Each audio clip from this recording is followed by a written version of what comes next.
All right. Hello, everybody, and welcome to episode number 2 of the Bearded Gear podcast, or as Kevin would like it to be called, Bearded Talk, but he doesn't get a say. Speaking of which, I'm joined today by 2 of my best friends in the EDC community. You guys probably know them if you watch my YouTube channel at all, or even if you follow me on Instagram. I feel like I talk about them everywhere. So we have DTOM Knives and Gear, aka Kyle. His banner says DTOM and Knives and Gear. I'm going to call him Kyle the whole time because that's too much to say. And then we have LeftyEDC, who is Kevin, and I will also be calling him Kevin, not because LeftyEDC is too long, but because I know his name. So we, the 3 of us, have started a group chat. What would you guys say? A couple months ago now? Yeah, 2 or 3. Yeah, a few months ago, and that kind of started because we realized that each of us were independently talking to one another a lot. And so I think Kevin was the matchmaker, and he was like, why am I messaging both of these guys? And I know they're talking to each other. And so he just put us in a group. Am I remembering that right? Yep. When we've renamed it like 7 times. We did. No, what if you renamed it 7 times? That's true. I get drunk and then I just rename it things we've recently bought or one of us hasn't gotten yet. And then we kind of make fun of people. The Princess Bride fan club, I think, was the longest. I think that was the first one. We had all seen it, or did that happen because someone hadn't seen it? I hadn't seen it. Oh, that's right. So you guys called it that. And then I watched it, of course. And I got the joke about inconceivable. As you wish. Yeah, so we have a good time in there. It's I don't know if those of you listening are deep in the EDC community like the 3 of us are, to the point where now we're like active on social media every single day on multiple platforms for EDC. But one of the most enjoyable parts of the hobby for me are the group chats like the 3 of us are in, where it's just constant chatter about half the time it's about knives, but the other half of the time it's just like what's going on, what's happening. Now that the 3 of us have channels, we're all talking about our channels a lot and all that. But if you're not in a group chat and there's somebody in the community that you're close to and like comment back and forth with a lot and stuff, start one, because it's awesome. Right. I'm in a few that are really good, some of which I've been in for years. And on Instagram specifically, like the group chat feature is amazing. So anywho, why don't each of you give us a quick tidbit on what your channel is and what your videos are kind of about, or what your vibe is, so that people who aren't familiar with your channel can know why you started, what you're up to, what kind of gear you like. Kyle, you want to go first? Sure. Sounds good. Oh man, I started the channel just because I like knives and it gave me an excuse to buy more. That's why I started the channel. I had been seeing a bunch of guys, we all, if you like knives, you watch all the big guys. And I was always thought to myself, I was like, I could do that. And then I actually saw you. We started about the same time, Jake. And then I think I started like a little bit after you. And so whenever you started, I was like, oh, if that guy can do it, I can totally do it. No. It's true though. But yeah, I guess a lot of people know me as the big knife guy. I like big knives. So, I mean, not that I only have big knives on the channel, but I'm a big guy and I like big knives. So, but yeah, I really had the channel first off because I wanted to get more knives and I love to talk about them. And so I could talk about it to everybody in the EDC community. And I just never knew in a million years how wonderful this community was, to be able to meet guys like you and so many others. That has really been keeping me going, is just all the friends that I've made in this community. It's just great. For sure. Yeah, I think you literally started like basically at the exact same time as I did, because that's how we met. I feel like either I commented on one of your videos, you commented on one of mine, and then we like subscribed to each other. And then did you even have an Instagram when you started your channel? Nope. I think I asked you about Instagram and I was like, oh, okay, what's this? Because I'm not a social media guy. I do have a Facebook, but now I only use Instagram though to basically promote the channel. That's why only reason I use it. And to talk to us. But yeah, I feel you. All right, Kev, how about you, buddy? What's your channel about? Why'd you start it? All that good stuff. Yeah. So as the name implies, I'm left-handed. That's kind of the spiel, I would call it, that I have. I try to kind of give a lefty's perspective on knives. I don't just try to show left-handed knives. I feel like that's been a little bit confused, and I've taken some flack for that.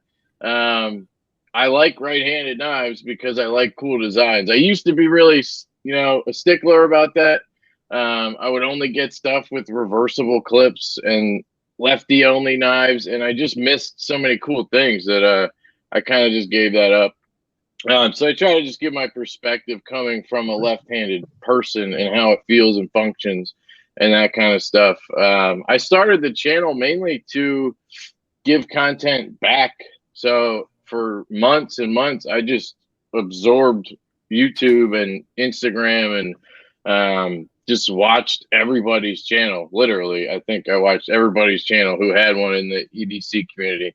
That's not actually possible, but you know what I mean. And I just felt like I could give something back and kind of like, I'll make some videos and maybe somebody will get something out of that. And then it just was really fun.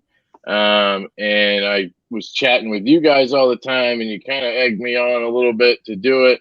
And I just kind of dove in and been doing it for like a month, maybe by now. Yeah. Just trying to put a video or two up a day, and just having a ton of fun. It's kind of the same thing Kyle was saying. This community is just awesome, and you really just get sucked into it, and you want to participate and interact with everybody. So it's just easy and fun. Absolutely. And what Kevin didn't mention is, just like all of the knives that he buys, he started his channel because I had one first. Right. Yes. I'm the biggest Jake copycat out there. So I even grew a beard. I started growing this beard because Jake did a video in front of a closet. You buy all the knives that I review. now do closet videos. That started the other day. Now Jake has some wood panels, so I got to go to Home Depot tomorrow. I'll pick that up. Shiplap, bro. Yeah. Killer. So in terms of, let's go with this. What are you guys carrying today? I feel like that's always a fun segment that I, as a listener, want to hear. So what's in your guys' pockets? Yeah, I'll go first. I have your Spyderco Bombshell in the front pocket here. I love this thing. I'm currently trying to get one. I think I got a negotiation going, so we'll see. Not with you, because you're not going to give us up. Correct. And I'm going double birch tree today. So I have the Secant. I wanted to ask you guys, what the hell is the name of this thing? Secant? Secant. That's what I've heard. I was calling it the second because Jake was the second one to get one of these. Mine's on the way. Shut up. For once. Guys, if you don't know, this happens all the time in our group chat. This exact same thing is happening right now. Because there's like two knives that Kevin can point to and say he got before me, even if I was planning on getting one before he even knew they existed. I'm proud of those two. You know what? I'll show them to you right now. The F5.5. I can't think of another one, actually. The F5.5, you literally only got that first because I was out of town and it was sitting in my mailbox. No, it was because I ordered it 2-day FedEx. I ordered 2-day FedEx too. So I was in Portland when I ordered it, and because USPS was being a bummer, I ordered it fast shipping. That's what I did, right? I had it sent to my PO box here so that it wouldn't be sitting on my porch. So then I had to got back on a Saturday night. I had to open it Monday morning when I could go get it. Whatever. I got to brag about it first, so whatever. So I just pulled up secant, because it's an actual word. It says it's the ratio of the hypotenuse to the shorter side adjacent to an acute angle in a right-angled triangle. So whatever that means. I believe it's secant. Is the you lost me at acute. Of course I did. Yeah. Okay, so Kevin is double birch treeing it up today. What about you, Kyle? Today, in the right pocket, I have the Cold Steel Vaquero. And then in the left pocket, I have the Cold Steel Voyager XL Taunt. No, I'm just kidding. I did not carry that today. I was gonna say, if that's what was in your pocket, you were waiting for us to ask that question. Do I carry these though? You damn right I do. I do carry these. Sure you do. But I'm actually got the Tepe. I guess is how you say it. Tepe. Huh? Tepe, I think. Tepe. Yeah, this is the Hornet 2. This is actually from, you guys know who he is, the Ryan Stud Fishing. Yep. Oh, yeah. And he sent this over. This one is the very limited edition. I only made like 6 of these, and this really cool lava carbon fiber. That kid has some taste, man. It's unbelievable. The stuff I'm trying to convince him right now to let me borrow that Satori so I can compare it to the 2.0. Yeah, he actually just sent that off to the Knife Whisperer. Yeah. So he's got it now. But yeah, I want to be him. And he's like my daughter's age. So I want to be him. But yeah, I was carrying this. Ryan was one of the first subs to my channel, I think. And mine too. Yeah, he's a young kid. And I feel like when I first met him, back when I started the channel, he had like some two sons and stuff, but he didn't have nearly the collection that he does now. Kid's a wizard at trading and buying. Yes. He trades, buys and sells. He trades up all the time. That's what he's really good at. Oh, and now he's even got, my grill knife, the one that I just got, this custom knife factory Evo. Yeah, he got that. He got an Evo before me. I want to see that thing. Do you have it? Do you have it in front of you? Oh, have it. Yeah. Oh, okay, nice. Yeah, that thing's just nasty. Oh, I love this thing. They made a smaller one of that more recently, right? Yeah. Matter of fact, I think the 2.0s are actually dropping soon. Like, they made a small one. I almost pre-ordered one of those, but I feel like the estimated wait time was like 7 months or something. It was like a really long time. Ridiculous. And I hate tying it up for that much time. Like Right. Some pre-orders I can just like jump in head first because I know I got to have the knife. And that was one that I was like really interested in, but waiting that long, there's just so many other things I'd rather be buying with that same money and then selling and buying again in the meantime, Yeah, they usually pop up. Even though you guys are, don't like the big, huge knives like I do, this one's not ridiculous. I don't. So I never thought it was ridiculous. But yeah, well, a lot of people did whenever I did the video on this. They were just like, hey, this is way too big, and I get it. But I can't wait to get this in you guys' hands so you can check it out. What's a knife that I would know the size of, like a knife that I have that's similar in proportions? Okay. Well, let's just put it up. Let's just put it up here. It looks chunky to me, not big. It looks like thick. There's the Spyderco Shaman. Oh, dude, the handle's like the same way. To get his hands right. I know. I'm over here going, oh, wait a minute. It's all backwards. Wait, just so you guys know, the camera is like opposite. It flips us on this app or whatever. So we're all like trying to practice how to hold stuff up. It looks like we're the lefties and Kevin's the righty. Right. Yeah. This is easy for me, yeah. Oh man. What do you got, Jake? So I just got back from a hike, which I have to tell you the story of what happened on my hike today because it was the most interesting hike I have ever gone on. And I go to the same place that I go most of the time. So anyway, I got back from the hike. I carried the Catla in pocket on my hike. And I usually carry a secondary too, but not while I'm hiking because I have my fixed blade on me. So I feel like a fixed blade and a primary and a secondary and a backpack full of knives that I'm there to shoot just seems a little overkill. So anyways, I carried the Catla and the pike on my hike, but I got home and I'm in like jogger sweatpants now because I showered and ate real quick before this. And so I just tossed the mini donut, the Boker Dessert Warrior into my pocket. What's funny is I need to do my review of this. I haven't done that yet. I don't think I've even posted a picture of it. I put it in my stories the other day, but I love this knife. It's so stupid, but it's the best. Oh, yeah. So hiking story, at the risk of me being the one talking for a super long time, but you guys are used to it. So that's not unusual. Yeah. You're right. So I go on my hike this morning, right? And the way that my typical hike works, the canyon where I do most of my filming, and it's just where I like to hike anyways. So I used to hike there a ton pre-channel. It's not like I'm there to film. Anyway, I start my hike and they've closed the main trailhead, which infuriates me. There's like a big closed due to COVID sign on it because COVID infects nature now.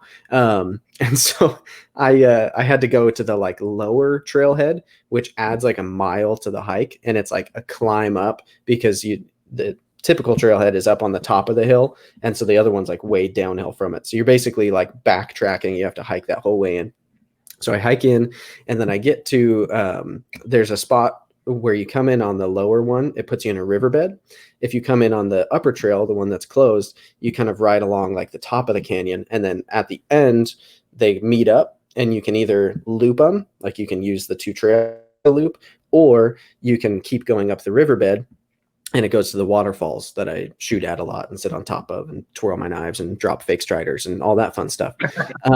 And so right as I got to where it like horseshoes, where it like loops to that top trail where they all come together, it's like this little spider web, because you can also go up another mountainside and it goes to one of the more popular hiking spots in the area, but no one goes this way because it's way harder than the typical way up there.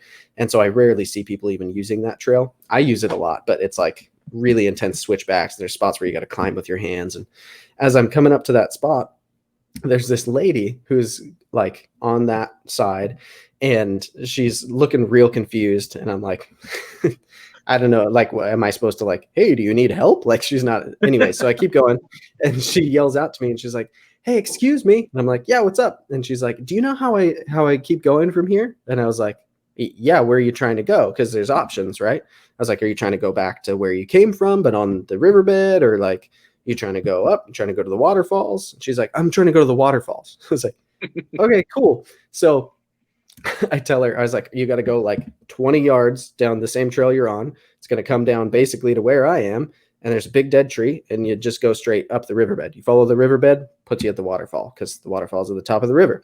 And she's like, okay. And then I keep going, and I get like to where I'm about to go up the riverbed so I can get to the waterfalls. And I look back and I see she's going up the switchbacks that go up like a totally different mountain than what I just said, right? And so I yell back to her. I was like, oh, that one's going to take you up to, I'm not going to say the name of the mountain because I hate telling people where my canyon is. And so she's like, that's where I meant to go. Like, yells back at me, right?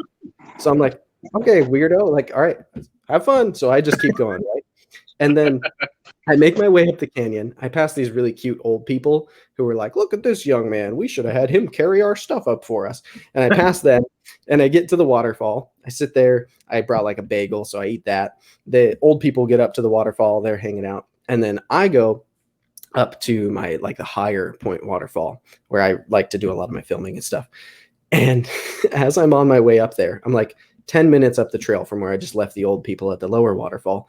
And I hear someone screaming, top of their lungs, like bloody murder screaming, right? And so I'm like, what is happening? So I immediately start going down the trail because I'm worried it's related to those cute little old people, right? Like, they were so nice. I'm hoping nothing's wrong.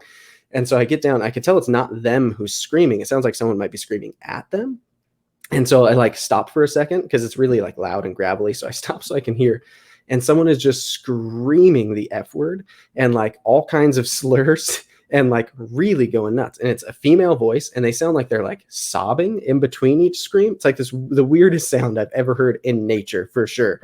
And it turns out, so I get to a spot where I can see, after I realize the old people are okay, it's that girl who went up the other trail, and she's just like top of her lungs. I couldn't even match her volume if I tried to scream that loud. And she's just like, F Armenians, F the police.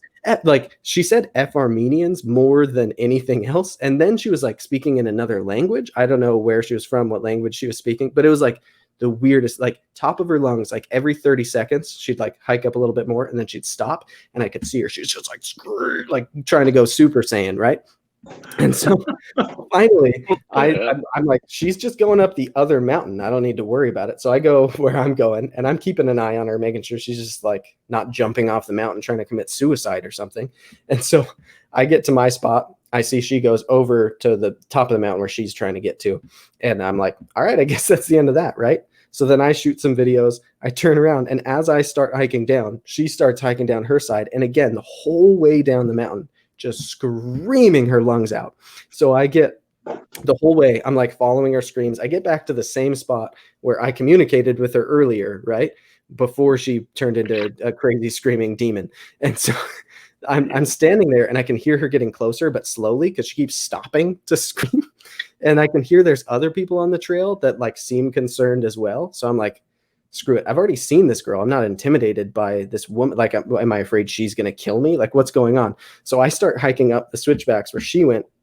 And as I get close, there's this group of two dudes who were like, I don't know, 19 years old probably. And they're stopped on the trail because they were hiking up and started hearing her, and they wouldn't go any further. So one's like on the phone with his girlfriend, and the other one's like, dude, we should make sure she's okay, right? And so as I get up closer to them, she starts coming down the other side. And I can't see her yet, but I can see them. And one of them is like, hey, are you okay? She's like, what? Like, just screams at him, right? And he's like, are you okay? And I kid you not, her response is, I just have a headache. She says, no, she just has a headache. Like, that's why she's screaming F Armenians at the top of her lungs for hours through this entire canyon. So they look like, what do you say to that? Like, I don't usually do that when I get headaches, but so they start coming down. I start coming down. And so we hike down. And then I'm like, it's starting to get dark. I'm just going to get out of here. And then the whole way out, again, she's on the top ridge and I'm on the bottom ridge, like in the canyon. And she, the whole way, all the way to her car, was just yelling F Armenians and then like speaking in, I don't know, like Farsi or something, just like top of her lungs. It was the most crazy, like manic behavior I've ever seen from a human being outside of a movie or TV. Like, it was unreal to describe. I didn't know humans were capable of yelling that loud for that long. That well, hiking up a hill. Go ahead, I don't want you to give away where you were at, but this is still in LA, right?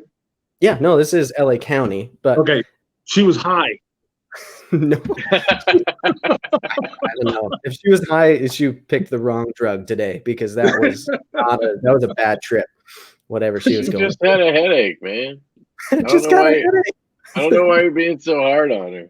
So you should have just brought her an Advil, and everything would have been fine. I literally, you should have said like, "Hey, my Armenian friends, come right, and see what happens." I wonder who hates Armenians. That must be what she is.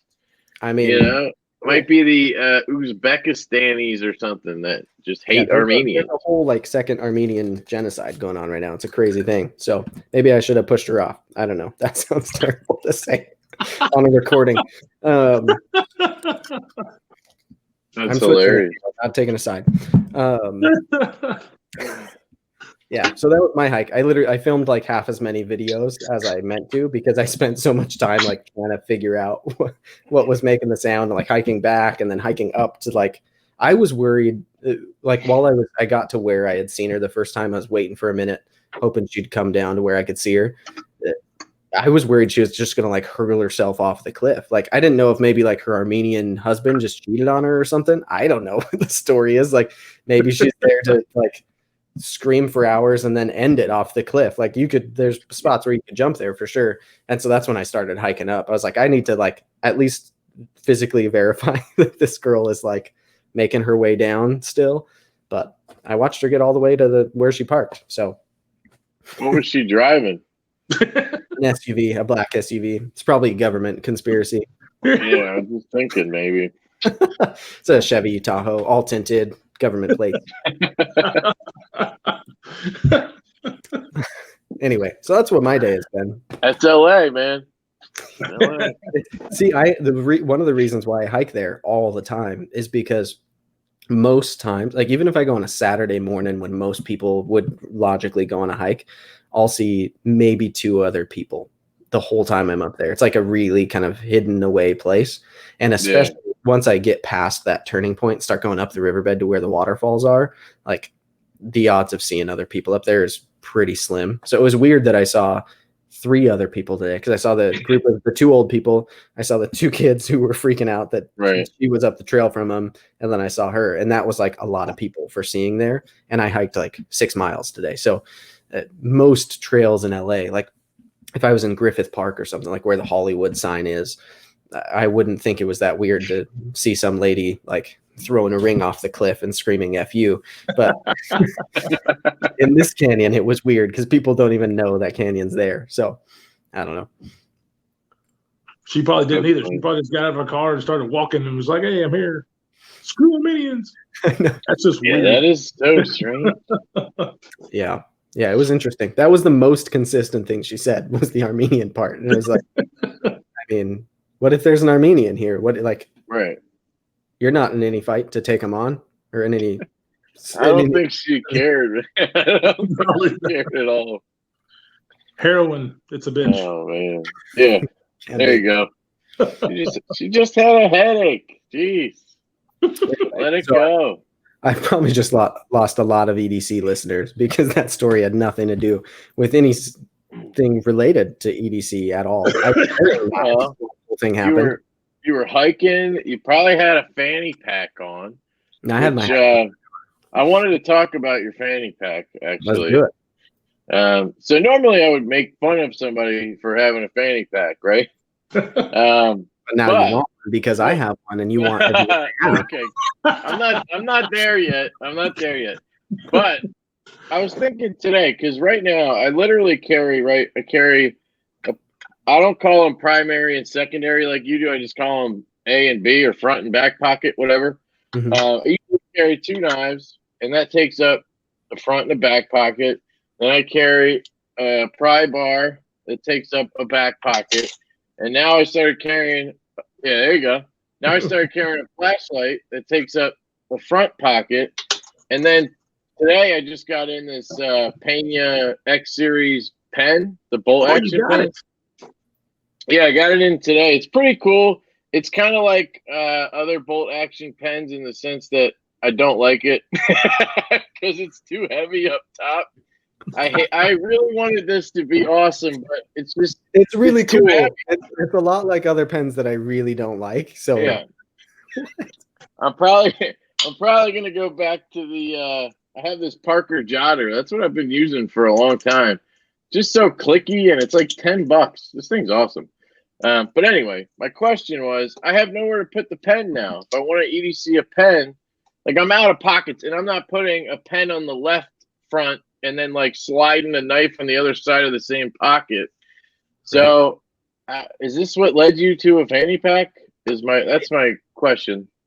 Yeah. So the whole like idea of it, first of all, I made fun of fanny packs my entire life because my dad carried one. My dad has a CCW, so a lot of the time the reason why he has a fanny pack is because there's a gun in it. So my whole life I've been making the joke that everyone makes fun of the fanny pack until the Glock comes out. But I always made fun of his because he'd keep his gun in it, and he was like super weird about like people being around it. He's like, it was like clear to anybody who knew my dad that that's where his gun was because of how weirdly protective he was of his fanny pack. But I made fun of it for like my entire adolescence and early adulthood. And then over the last like couple of years, I've just started noticing where I live, not just like tourists, but like people all over the place are wearing them, and they're like trendy, especially if you put them crossbody. And so there's people with like Supreme fanny packs, and it's like what's in, it's part of their outfit, right?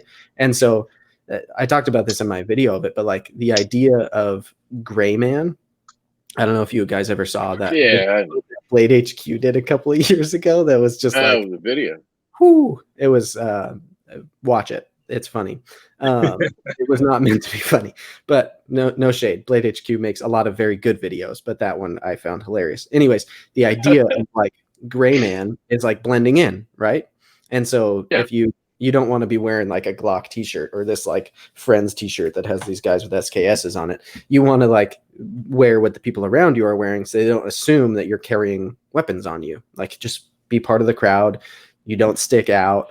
And there's a whole like philosophy behind that, right? Right. And so here it's possible to blend in while having a fanny pack. And then the utility of it, there's no arguing against. It's like, it's fantastic to have all of that storage space. Call it a man purse, whatever you want. I love it because I went through all the stuff I have in those pouches, and there's stuff I add all the time. Like for Christmas, my wife got me a Zippo that I'd been wanting, just a brass Zippo. Like now my Zippo lives in there. A flashlight lives in there. A pen lives in there. A handkerchief lives in there. My wallet lives in there. Like all of the stuff lives in there. My AirPods, like a pry bar, like you name it. If there's a little like trinkety thing that could be nice in a moment, I can keep it in there 24/7. And when I walk out my door, I grab that and it's with me, and I look normal for having it. If anything, I blend in more. I look less aggressive when I've got a fanny pack on. And so it frees up my pockets. And then I love it when like, I don't even have to have my wallet in my pocket. I carry a slim front pocket wallet anyways. It's not like it's uncomfortable, but it's great when all that's in my front right pocket is my knife. All that's in my front left pocket is my phone. And then I have nothing else in my pockets because it's all in a pouch. Like it's just comfortable. It's easy. Yeah. I kind of like having stuff like right on me. I can pull out. I don't know, but I have like you can see behind me. I have like what? My primary knife always has to be right where I can get it. That's important to me. But beyond that, like I don't need to get to a flashlight like that. Usually if I did, I could use my phone one real quick until I can get my actual one out. That's true. I've actually noticed that I use this flashlight more than I use my phone now. And I was never a flashlight carry guy. And then I got that i3T tie like a month ago from River's Edge Cutlery. It was like $35, and the thing is awesome. This is the i5. Rodney just sent me this. He just hooked me up, sent me this. It's just awesome. I use it all the time. Well, see, did you guys see my EDC update in January? Yeah, okay. I actually got that little side holster looking thing because I didn't know if I wanted to carry a fanny pack. But it was the same kind of deal, Jake, where I had stuff that I really like to carry on my person. But so now I carry my multi-tool, a bigger flashlight. This is the Olight Warrior Mini. And I'm painting that thing. I've been loving that thing.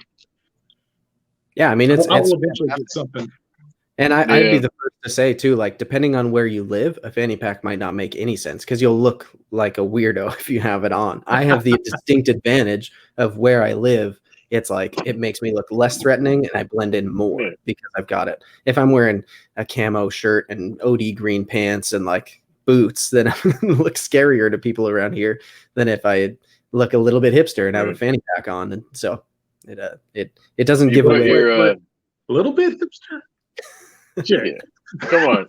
You put your rollerblades on, go down Venice Beach with your fanny pack on. Dude, don't hate the blade life, bro. I'm just going to say that the hipster laser etching that I did on the blade, I think looked like you to a T. I'm just saying. Was that supposed to be a hipster? Because it genuinely looked like me. It's right. I tried to find an image that looked as close to you as possible, and when I saw that, I was like, "Score! That's it, right there." That's amazing.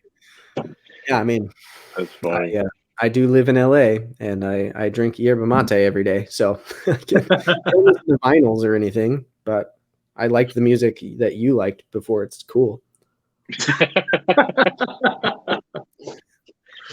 Oh man. So Kevin, it's a matter of time before you have a gray Adidas fanny pack. Is that what it is? Adidas? Yeah. I have like a sling bag. That's what I carry. It's just like a one strap. It's basically a big fanny pack that, that's how I'm carrying mine. Yeah. So I've had that for years. I used to carry my gun in there. It was just easier, even though I know that's kind of like, some people don't like that because it's not ideal, but compared to not having it on you, then I honestly just hate carrying a gun on me, like on my body. It just feels awkward as hell. I always feel like it's sticking out. I get like I'm more self-conscious about the gun. My shirt's too short. Like I'm printing. Like I never carried in the way of the Communist Manifesto that you like to carry. Yeah, I get it. Yeah, exactly. So like I just wouldn't carry. So that was an alternative. So at least I have something. I don't know. That was how I looked at it. I'd rather have a gun near me than not at all. Oh, 100%. I mean, I always carry one on me everywhere I go, but it takes time to find. It took me probably 10 holsters and belts to really find what worked to where I was comfortable carrying it every single day. Sometimes that's what it takes, and that's a lot of money. But yeah, I probably went through 10 holsters, did belts, different kind of pants until finally I just stuck with what I liked, and now I feel naked without it. Of course, I live in Alabama. We can carry any daggum thing we want. You have that distinct advantage. Because I don't live in Alabama, I will plead the fifth. I'll say no comment on that subject. Right. Yeah, right. I'm behind the wall. So in terms of, I have an interesting question for you guys. Kevin, this might be less of a thing for you because you just haven't had your channel for as long, but still welcome to comment. Would you say that your taste in knives, since you started reviewing knives, has changed? And if so, how? You going to me first? Sure. Yeah. Absolutely.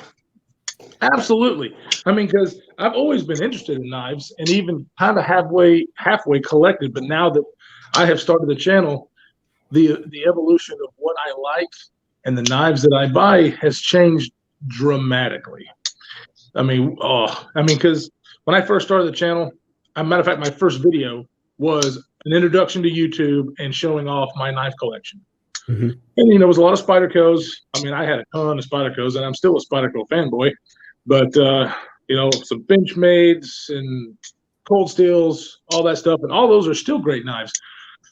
But it seems like there's an evolution of your collection, not just necessarily for the channel, because I want to review a lot of knives. Neither if it 100% appeals to me or not, I want to try to review it to get the content out there, let people know, does it work with big old fat hands like mine or something. But as far as the collection, I mean, I've just spent a lot of money on this thing because I wanted it. This you can't even say it. After checking if the coast is clear. Signal it with your hands, Kyle. So what? Signal it with your hands. I'll tell you, it was like $1,000, give or take. That's close. Yeah. There you go. And when I first started the channel, I never thought in a million years I would pay that much for a knife. Never did. Oh, but, yeah, geez. With any kind of collection, no matter if it's knives, cars, guns, trinkets, the rarer stuff, the stuff that's just kind of hard to get, it has kind of gotten me by, just kind of drug me in a little bit, and that's where I'm at right now. Yep. What about you, Kev? Have you noticed a difference, even though it's just been about a month? Yeah, I know. So that I kind of mentioned it earlier. When I started the channel, I was trying to kind of do more lefty knives. Like, I bought a Kaiser Sheepdog lefty. I bought a Concept Warrior lefty. I have a bug out that's lefty. I bought a Newport, ProTech Newport lefty. And since then, I've got just a ton of right-handed knives. It's literally like all I have now is right-handed knives, from the Chavez to the birch trees. The Malibu is the knife that broke me. That's what I always say. That I would not carry anything that didn't have a reversible clip or wasn't dedicated left-handed until, of course, Jake sent me his Malibu.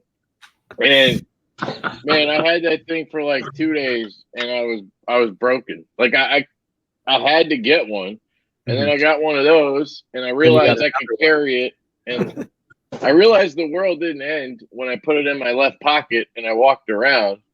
A bomb didn't go off in my left pocket and like destroy half my body because I had a right-handed knife in there. So I just started getting more, and for me it was good because for the channel, like I just got a bunch of knives in that have been out a little bit, but I never checked them out. Mm-hmm. So, I mean, for sure, my tastes have changed a lot. And they've also grown to where I like bigger knives now. I used to only carry smaller stuff. And part of that is probably Kyle, because he sends me stuff and I freaking pull out this Messer Viking that's like a freaking axe. Yeah, that thing looks like a grenade. The handle looks like a grenade. The frag pattern, yeah. Yeah. Oh, it has a name, frag pattern. There we go. I teach you something every day. Yeah. Yeah, shave that beard off, Kyle. You don't need it. No. We got to have a real bearded gear guy on here, you know. Ooh, shots fired. Who's got the better beard? It's not me. I know that. Tell us in the comments. Well, let's find out. Oh, that's a good idea. Yeah. So I was recording a video today. I was reviewing the EZC 1.5. And at the end of it, I was giving you my little sign-off shout-out thing whenever I borrow a knife from somebody. And I specifically made the joke that you're the Lefty channel who reviews way more righty knives and loves them than you do lefty knives. So I think that's funny. But you're allowed to it's just all the knives are right-handed. I'm not going to not have knives. And I'm still, like, my point is that I'm still telling people how it functions left-handed. How does the clip placement work? Disengaging the knife, deploying the knife, they're all different left-handed than they are right-handed. So you're still getting that perspective, but I know. I probably should have come up with a better name. I think it's a good thing because, like, I'm left-handed for firearms, right? And so if you're left-handed, I'm left-handed on my license, yeah. So like when I was shopping for, no, it's a bad example because I'd already handled one. But sometimes when I'm like researching a new firearm on YouTube, I'm watching reviews and stuff. I want to see a lefty handle it to see if they can manipulate the controls easily left-handed. Because if it can't be manipulated left-handed easily, then I lose interest, because to me, I'm only going to use that left-handed.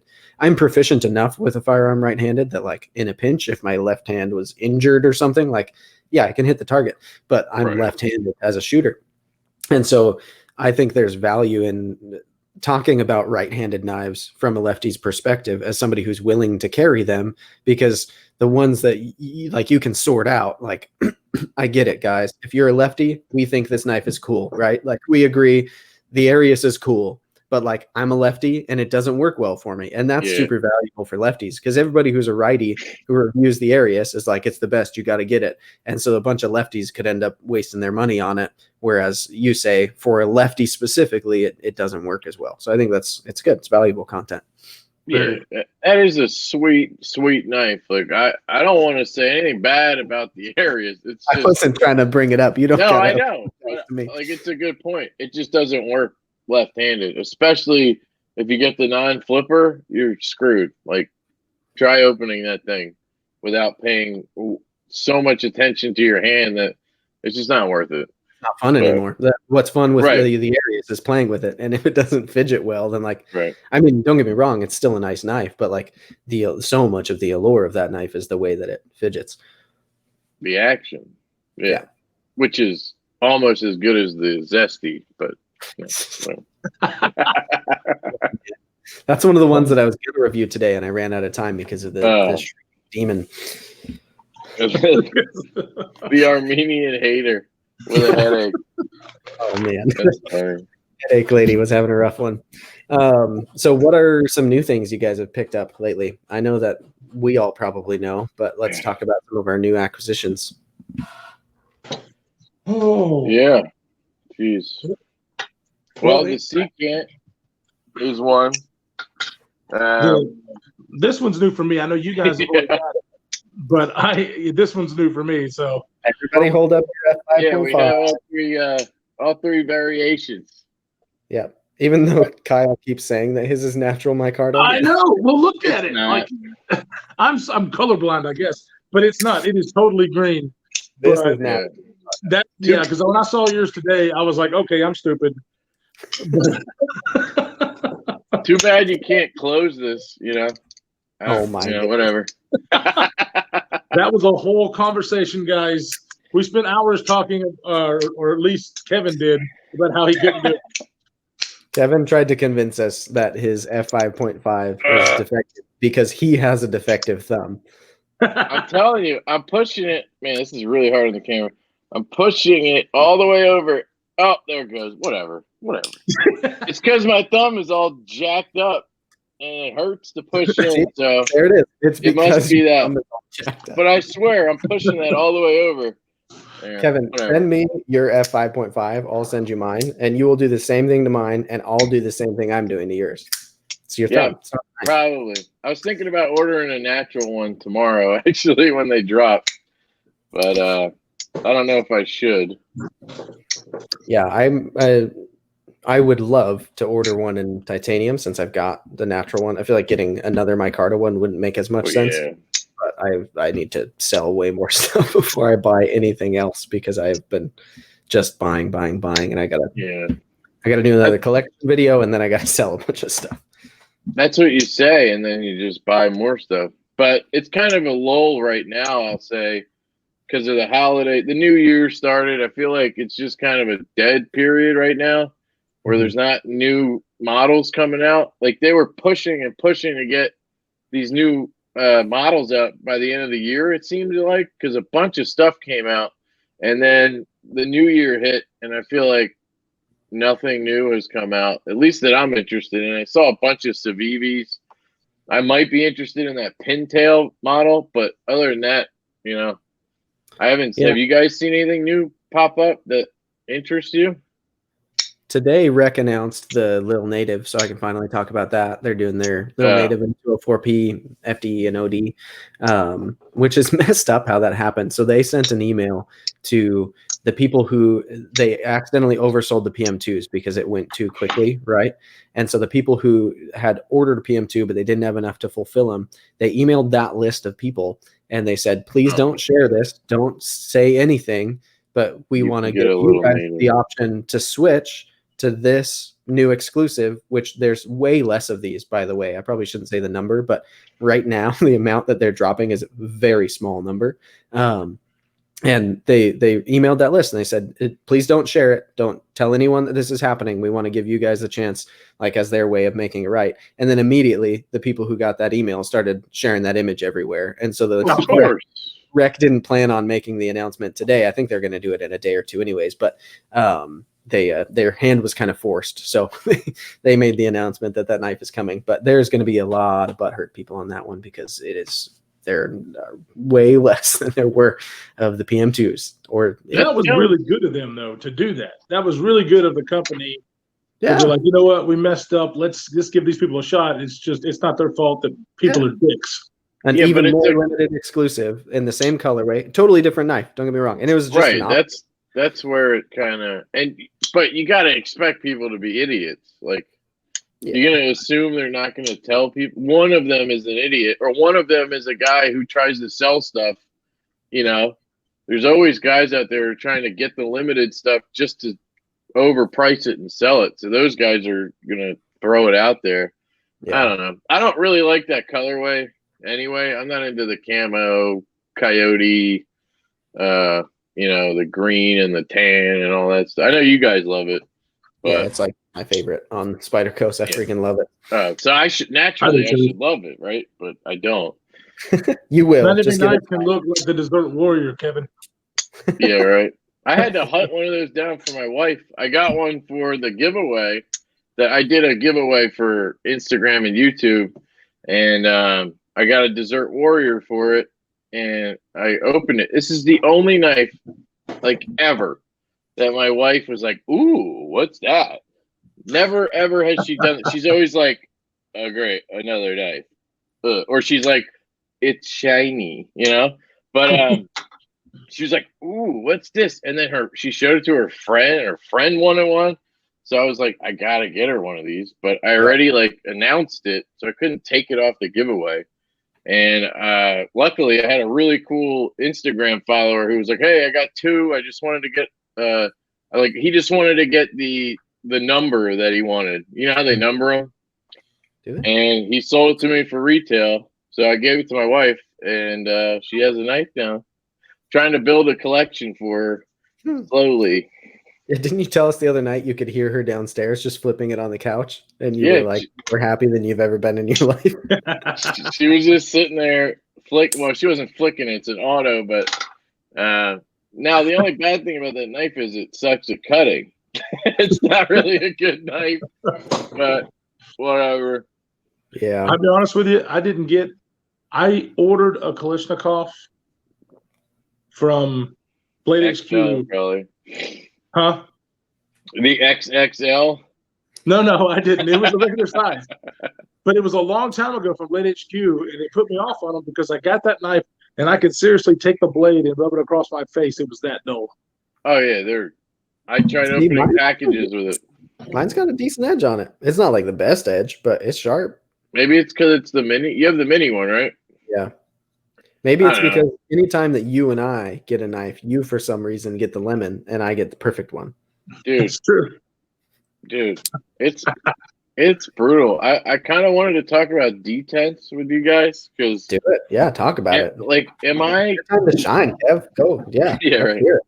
Am I crazy? Is what I'm wondering. Do I have high expectations? So here's an example. Asher Knives, right? And I love Asher Knife Co. Justin over there is awesome. So don't take any of this as like me, whatever. But this is a prototype he sent me of the Spiro. And when I go to like break the detent, it always flies out and locks up, right? Mm-hmm. So then I have a production model, and when I break the detent, it just kind of flops out like that. And I know some knives are made so you can roll it out. Like this one, I can't roll this out without popping it in the air. Mm. So I contacted him. He's sending me a new one, and I think this was just a one-off kind of lemon type deal. Although he thought maybe the thumb studs, because they're these big like upgraded thumb studs, maybe they added weight somehow and that caused an issue. But I'm not sure if that's possible. How much weight the difference between those thumb studs would be. Right. Yeah, no, I don't know. You were sending us videos yesterday explaining that basically you were trying to prime it right to the point of a knife deploying and not any harder. So you're not like slamming through. Right. You're just priming it right to where the detent breaks. And if it deploys all the way, you call that good. I expect it to. You call that bad. See, this brand new knife that I just got yesterday, I feel like the action feels good to me. I haven't lubed this or anything, but if I do it your way, if I just barely prime it, that one did go all the way. Well, you did it before.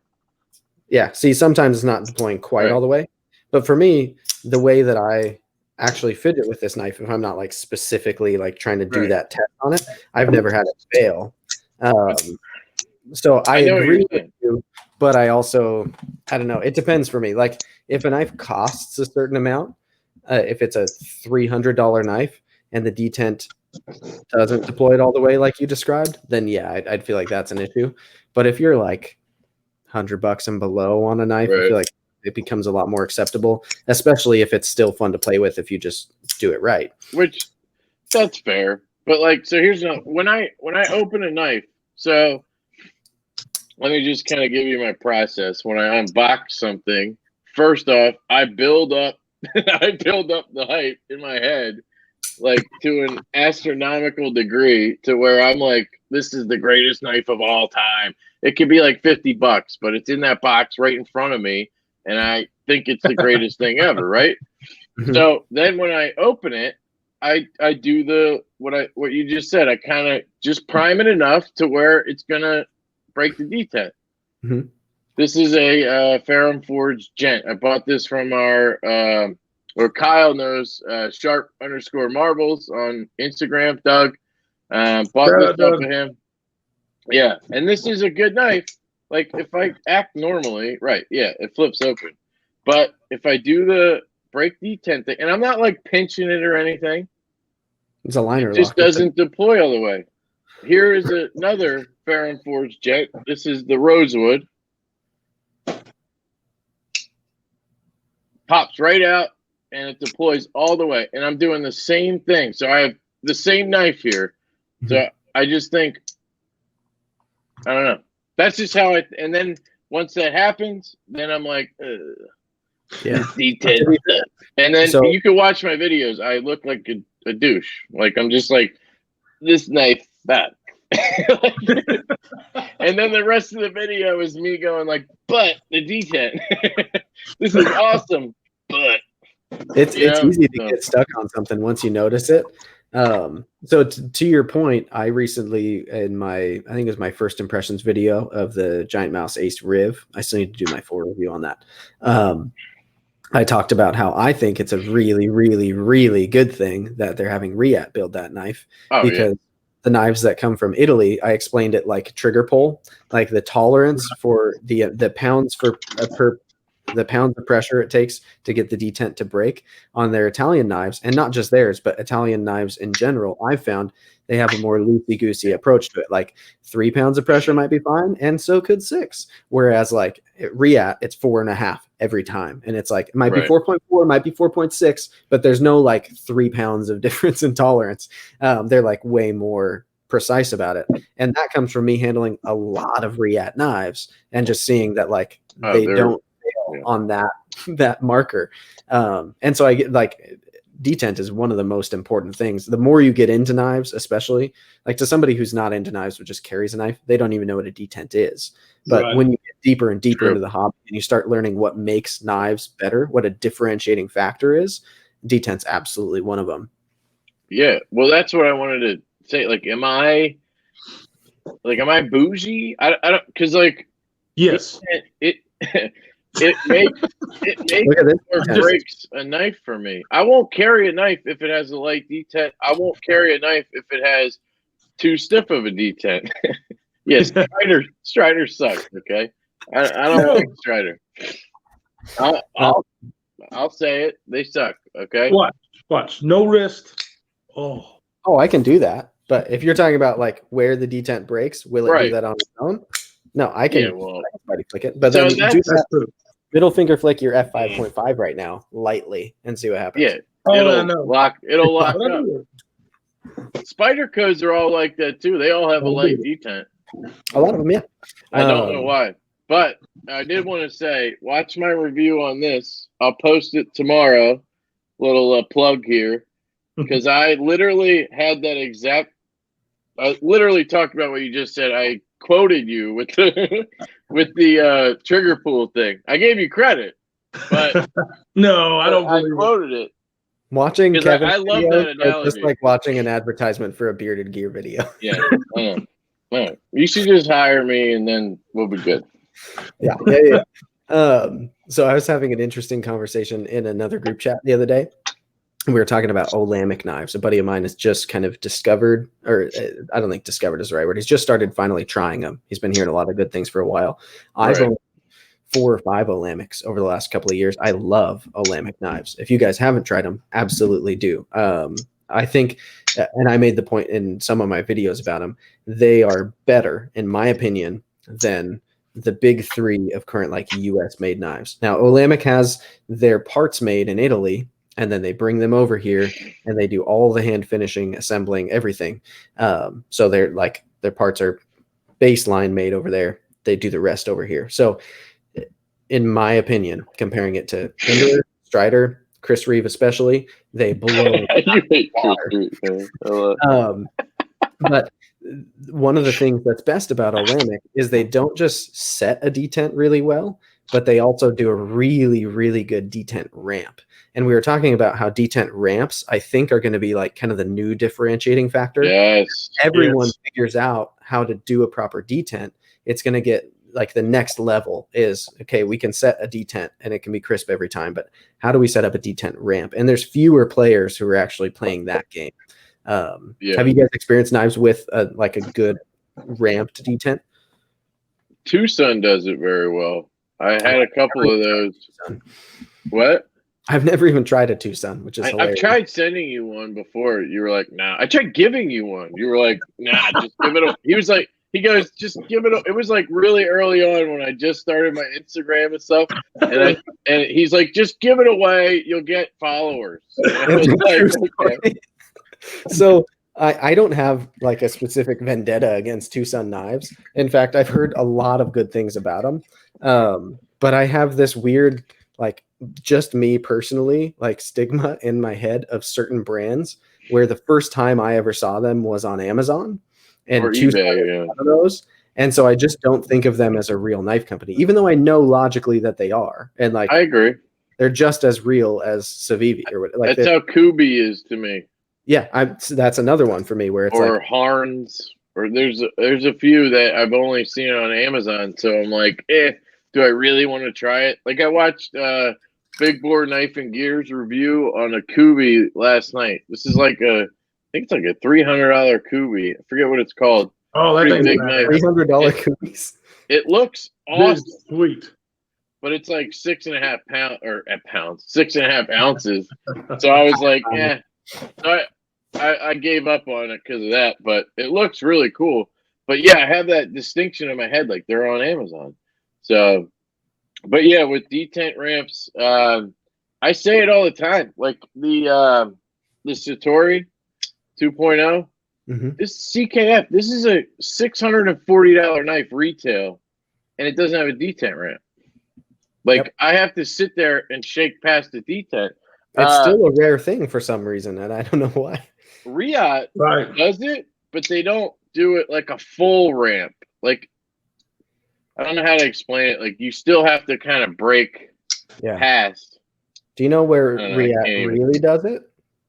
What? So Riot builds, or I don't know if they still do. I know the original runs, they were doing the Sharp by Design Evo Typhoon, and they use actual like Brian Nadeau's detent design, where instead of it being a ball, it's like a pyramid shaped thing that's machined, and that basically works as a ramp in both directions. It's genius. Yeah, I've heard. And I loved that aspect of that knife because it felt different than other Riots because they had his detent in it. It wasn't like his design with Riot internals. It was like his design through and through. I feel like I saw recently that's maybe it's Best. Somebody else is making his next run of knives. Don't quote me on that because I don't know for sure, but I feel like I saw it. I haven't heard that. I usually listen to the Knife Nuts podcast. He's on there. I haven't heard anything about that, but you probably know more. But another thing about the detent ramp. So for Riot, I specifically have the issue with this knife, but it also happens with the Secant. When I go to close it, sometimes I'll kind of like go to shake it, and I think it's the detent ramp. It'll flop back up. And that happens with Riots.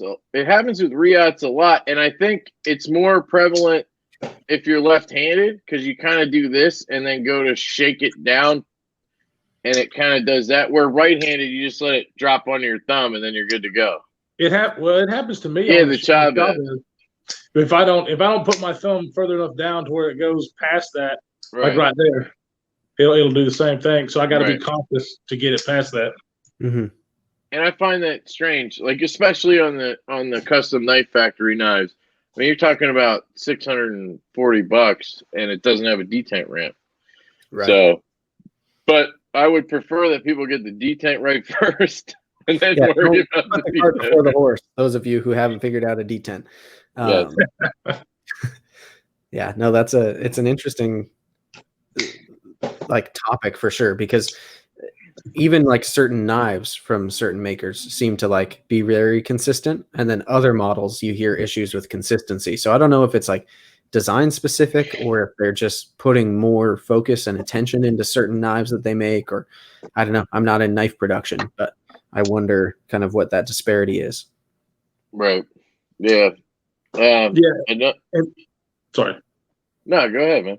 Well, I was going to say, being in manufacturing and seeing the machines that actually make these things, sometimes I'm like, what the heck are you doing? You know, and then other times I'm like, oh, wow, that's pretty cool. Not that I'm a know-all manufacturing or anything, but it is interesting to, you know, because you already have the blade on there and you're popping in the holes and you're popping in the pocket for the washer or whatever, or for the bearings. And it, you know, it's just one more tool path. Once you get it right, it's just one more tool path to make that. So I don't get that either. Yeah, I mean, a ramp doesn't seem like it's like that hard to.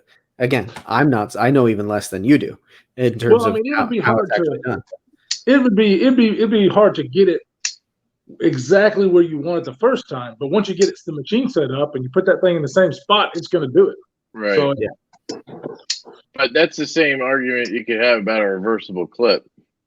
How freaking hard is this to put a little hole here and give me like the banter specifically? I have a gripe against Ben. Like, you could have put an extra freaking hole here and given me a reversible clip. Now I've heard the argument it breaks up the look of it, and at this point I love this freaking knife and whatever, but Okay. I just think it'd be so easy to give me a reversible clip on this. And I know the lefties out there will agree that there's a lot of designs where you could do that. I get it when it's like titanium and it's like super Then the clip fancy would go and you don't the want to other break way. it up. Well, Right. plus, like some clips are Yeah, directional too, like an Arius. If you just drilled holes on the other side, it wouldn't solve it because the clip, if you reverse the orientation, it would be going the wrong way. Right. But Right. That's fair. even what's cool But is then you like have people- on the Demco, the fact that his Right. clip is one directional, but he'll just send you a lefty Right. clip. That was then exactly it what I was works. going to say. I had to pay for it. I paid $10 for it, but yeah, they'll send you one. I Right. mean, Hey, I Yeah. have to, people are going to think it's free. I'm just saying. fair. Kevin, All those people listening to me right now are going to think it's free. What do you mean though? Yeah, exactly. Kevin, Take me behind the shed, Jake. Jesus. I have an easy way to fix these problems, though, Kevin. What's that? So Chop you an can- arm off? Yeah, just be right-handed. I actually had a guy comment about you. No, sorry, not about you specifically, but about the being left-handed. He was About actually you people. You were going to say you people. Yeah, you people. You know, Scumbag. Lefties are a protected class. Okay. yeah, right. Yeah. Disclaimer. Be I hate careful. everybody Be equally. careful, Jake. Watch out. Hey, I'm left-handed. I can join in. You are 100% left-handed. I don't even know why. You just do knife stuff right-handed. That's it. Left hand drinking right now. Here we go. Yeah. Well, this guy on the comment said that he was left-handed, but he actually went to a, we'll just say religious school. I mean, it was a particular school, but they actually beat him every time he used his left hand. So he had to learn how to use his right hand. See, And I was like, damn, that sucks. those are the type of people that go climbing mountains screaming curse words. Probably, I bet you the Armenians are the ones that run that church. Oh man, this will never be monetized. Kevin, what you need to do is like, have you seen the Da Vinci Code? Yeah. You got to be like the albino and get like that whip thing, and then every time you catch yourself doing anything left-handed, you get in the closet, get on your knees, take your shirt off, and you just whip yourself as hard as you can until you never want to use your left hand That's again. why it's not going to get monetized right there. Take your shirt off and I use my phone right-handed. See, I use my phone left-handed. I'm more right-handed than all of you. I use my phone right-handed. You probably use your phone left-handed, don't you? Both of you. I can use it right-handed just as No, I easily. always use it right-handed. Ah, okay, well. No, I hold it in my left hand and I type, and I usually do my push. Oh, you're old, man. You're old. Yeah. Here in Yeah. the 21st century, we type with the same hand. Well, That's like my dad. I was turning it sideways and then typing with the other hand. He sets it down and puts the full keyboard. In my defense, the Note 10 Plus is a big phone. Okay, so it's kind of hard to do it with one hand. We get it. You're poor. You don't have an iPhone. Yeah, right. We know. Has anybody Oh, else heard geez. this joke? I want to know in the comments. We don't need to get into that. Yeah, me and Kevin don't want to be accused of poor shaming, so we're going to do it to you privately in our own chat. All right. Basically, the argument is He says, that I'm gonna do that. if Here you we go. use Android, you're poor, and otherwise you're an Apple kind of person. Is that an argument? I thought it was just No. established. Oh, right. Okay. There you go. It's just a fact. It's just a fact. Hey, But who got on this funny. chat faster? The guy with the Android or the guy with the MacBook? It's true. Who started the chat, though? The That's other true. guy with the MacBook who's That's not true. an idiot. True. Now, he had to download Chrome. We'll give him a break. Dude, it should have been as easy as like App Store Chrome done. It was like this whole downloading files thing, and then like agreeing to this, and then grabbing this and sliding it here. What was that all about? That's really weird for Apple to make me do that. Okay, before we get too far gone, we've been talking about stuff not gear related some, but I do want to know if you guys carry or have ever carried a Leatherman, and if you don't, why? Because you should. I have not yet. I have a multi-tool that was like to me. That's like it's not a real brand of multi-tool. It's got like inscriptions on the wooden scales on it, like free giveaway multi-tool. And then as a kid, like in Boy Scouts, I had some multi-tools that like my dad gave me or something. I've been thinking lately I want to get one for my day pack for while I'm hiking. I think it would be fanny pack. I could, if I got one for the fanny pack, I'd get one of the like really small ones. Oh, sorry, I thought you were calling your fanny pack a day pack. No, when I say fanny pack, I mean fanny pack. I have no shame about my fanny pack game, bro. Blades come out. Freaking people all talking smack until I pull out my Van-X Shark. What you gonna do? I've been thinking about getting like a good proper Leatherman to keep in my day pack, because in there I keep like a specific few things that just live at the bottom of it, and then I like toss my day stuff in it. Right. But I've got like a little first aid kit because I'm always specifically using knives while I'm outdoors, and you could just get hurt in a number of ways. And then I've got like a little tarp. I've got paracord. I've got like an emergency blanket. I've got my fire starting materials. I've got like stuff that if I got hosed, if I was just in a situation where like I can't get out for the night. If the Armenians showed up. No, it's not the Armenians, it's the screaming demons. If she pushed me off a cliff and my leg's broken, there you go. Although I'd have a hard time building a shelter and starting a fire in that situation too. You could just take your phone out with your left hand and make a phone call. I could. What if my phone got smashed on the wrong impact? I don't know. It would be more like if I imagine a situation where I would have to like spend a night outdoors would be more like if I come upon another hiker who's injured and like help can't arrive until the next day, then like I can create a more livable night by having the stuff that's in my bag. But Cool. That's the Boy Scout in me. Although funny story, in Boy Scouts, I never even earned the rank of tenderfoot. My rank my whole time was Boy Scout, but I was in it like until like the whole time you're supposed to be. And I went to all the camp outs and I did all the like axe throwing and like all that fun stuff. But I couldn't care less about actually getting merit badges and like going to the board of review and stuff. I didn't care about progressing. I just wanted to do the fun stuff, but some things stuck with me. So have you ever seen that guy on Instagram? His name's like Bawana Badger or something like that. I follow him. He follows me. I think he's a lefty. He throws clubs. Like he makes these wooden clubs and he like hangs pots and shit and then he just chucks them at him. And he does like crazy shit. What? I have not seen that, but now you better tag me in it so I can check it out. Yeah, right. Well, that sounds awesome. I'll pull him up on my phone. I'll show you. But that guy is awesome. He's just always doing something cool with a club that he's throwing, and it makes me feel like a kid again. Mm-hmm. And that guy's awesome. So yeah. But I was a Cub Scout, I think. That's as far as I got. We did the cars, the derby. We did that stuff. Highwood Derby. Yeah. But we below. But this was back before they allowed girls in the Boy Scouts, right? Yes. This is I'm just exactly that. Yep. But yeah, for multi-tools, so I have a Leatherman, I think it's a PS4 squirt, hangs on my bag back there. Yeah, PS5 came out now, right? What? The PS5 came out, so you're officially poor. You can't get one, so it doesn't matter. But yeah, I barely use it, honestly. It happens occasionally. I'll use it once in a while. That's about it. And then I have a Next tool, it's called.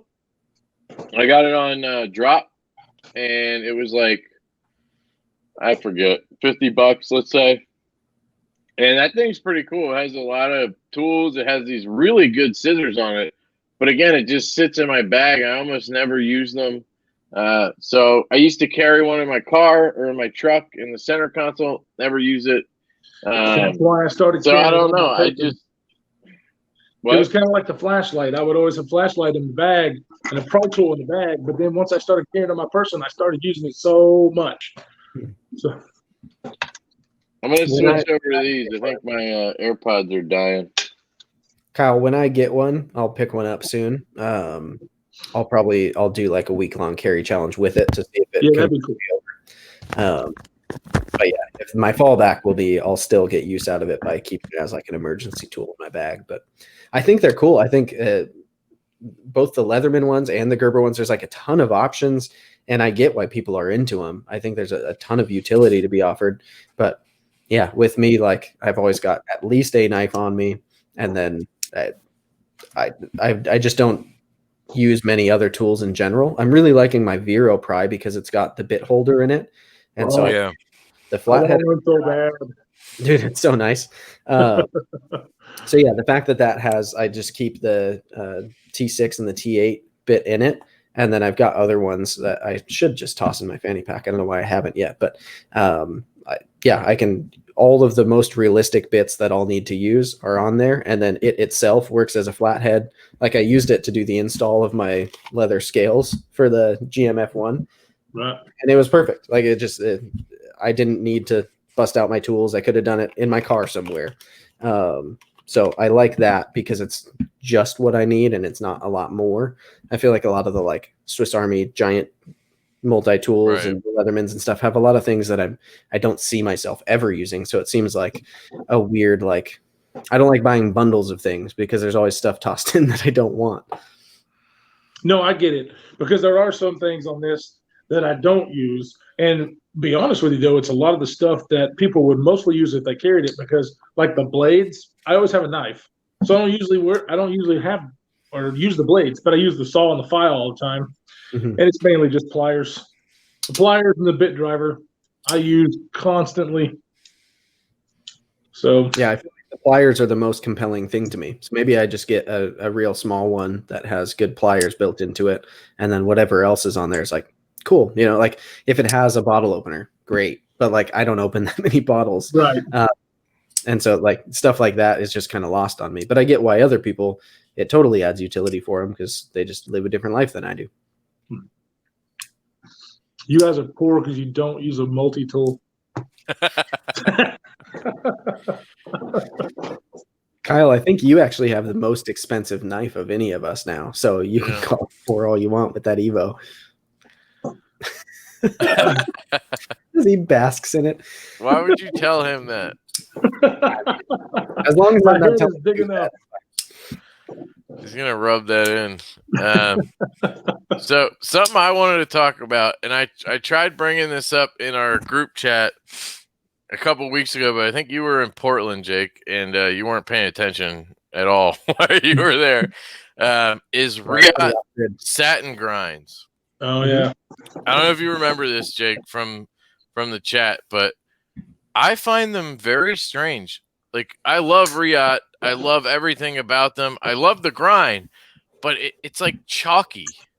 So I know it's a belt satin, right? You know more about this than I do. Yeah, it has satin. This like chalky layer on it. It almost looks like it like holds fingerprints, and it doesn't really wipe off. Do you know what I'm saying at all, or am I just crazy? So I'm looking at my F5.5 right now and thinking it's the only. No, I guess I have the Moolah too. Let me look at that. Yeah, the Moolah also had it because that was my knife at one point. Hey, score one for me. Moolah. Okay. So the I'm keeping track, man. I'm writing these down. Kyle, start a spreadsheet. Okay, you want? I got it still open right now. Knives you've gotten from me? Get out of here. I don't need Excel. I just need Word document. Yeah, I mean, do you see it? Like I don't necessarily think it's different from other satin grinds. Is where I'm. Do you have a bench made? Do you have a bench made? Not in satin. So I've got my Spyderco GB2 right here. Do I have a Spider? No, I don't have a Spyderco in satin. But okay, you see how that is more like it's more. I'm gonna say the word shiny, smooth. It doesn't have that like chalky look to it. There's like this little layer of something on the Riot grinds. It's so hard to explain, and I know I sound stupid, but that's pretty normal. I don't have much to compare it to because I see kind of a different color, but I like it on this F5.5. But the only other knife I have is a hand satin, so that doesn't help. Well, it might help because it'll look different. Yeah.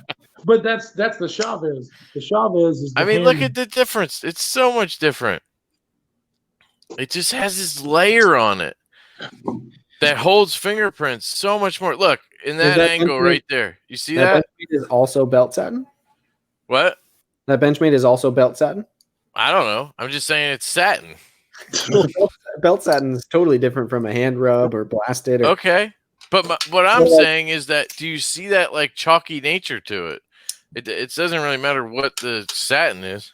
I do, but I'm seeing it on every belt satin knife that I have. So this giant mouse Ace Biblio is made by Viper, I think, and it's if anything, Fox. it looks a little bit. I think it's Fox. I think Viper makes the Biblio. I could be crazy. I always say things like they're facts, and then I have to backpedal because I'm pretty sure it's Fox. I didn't make it, but I could also be doing the same thing. So.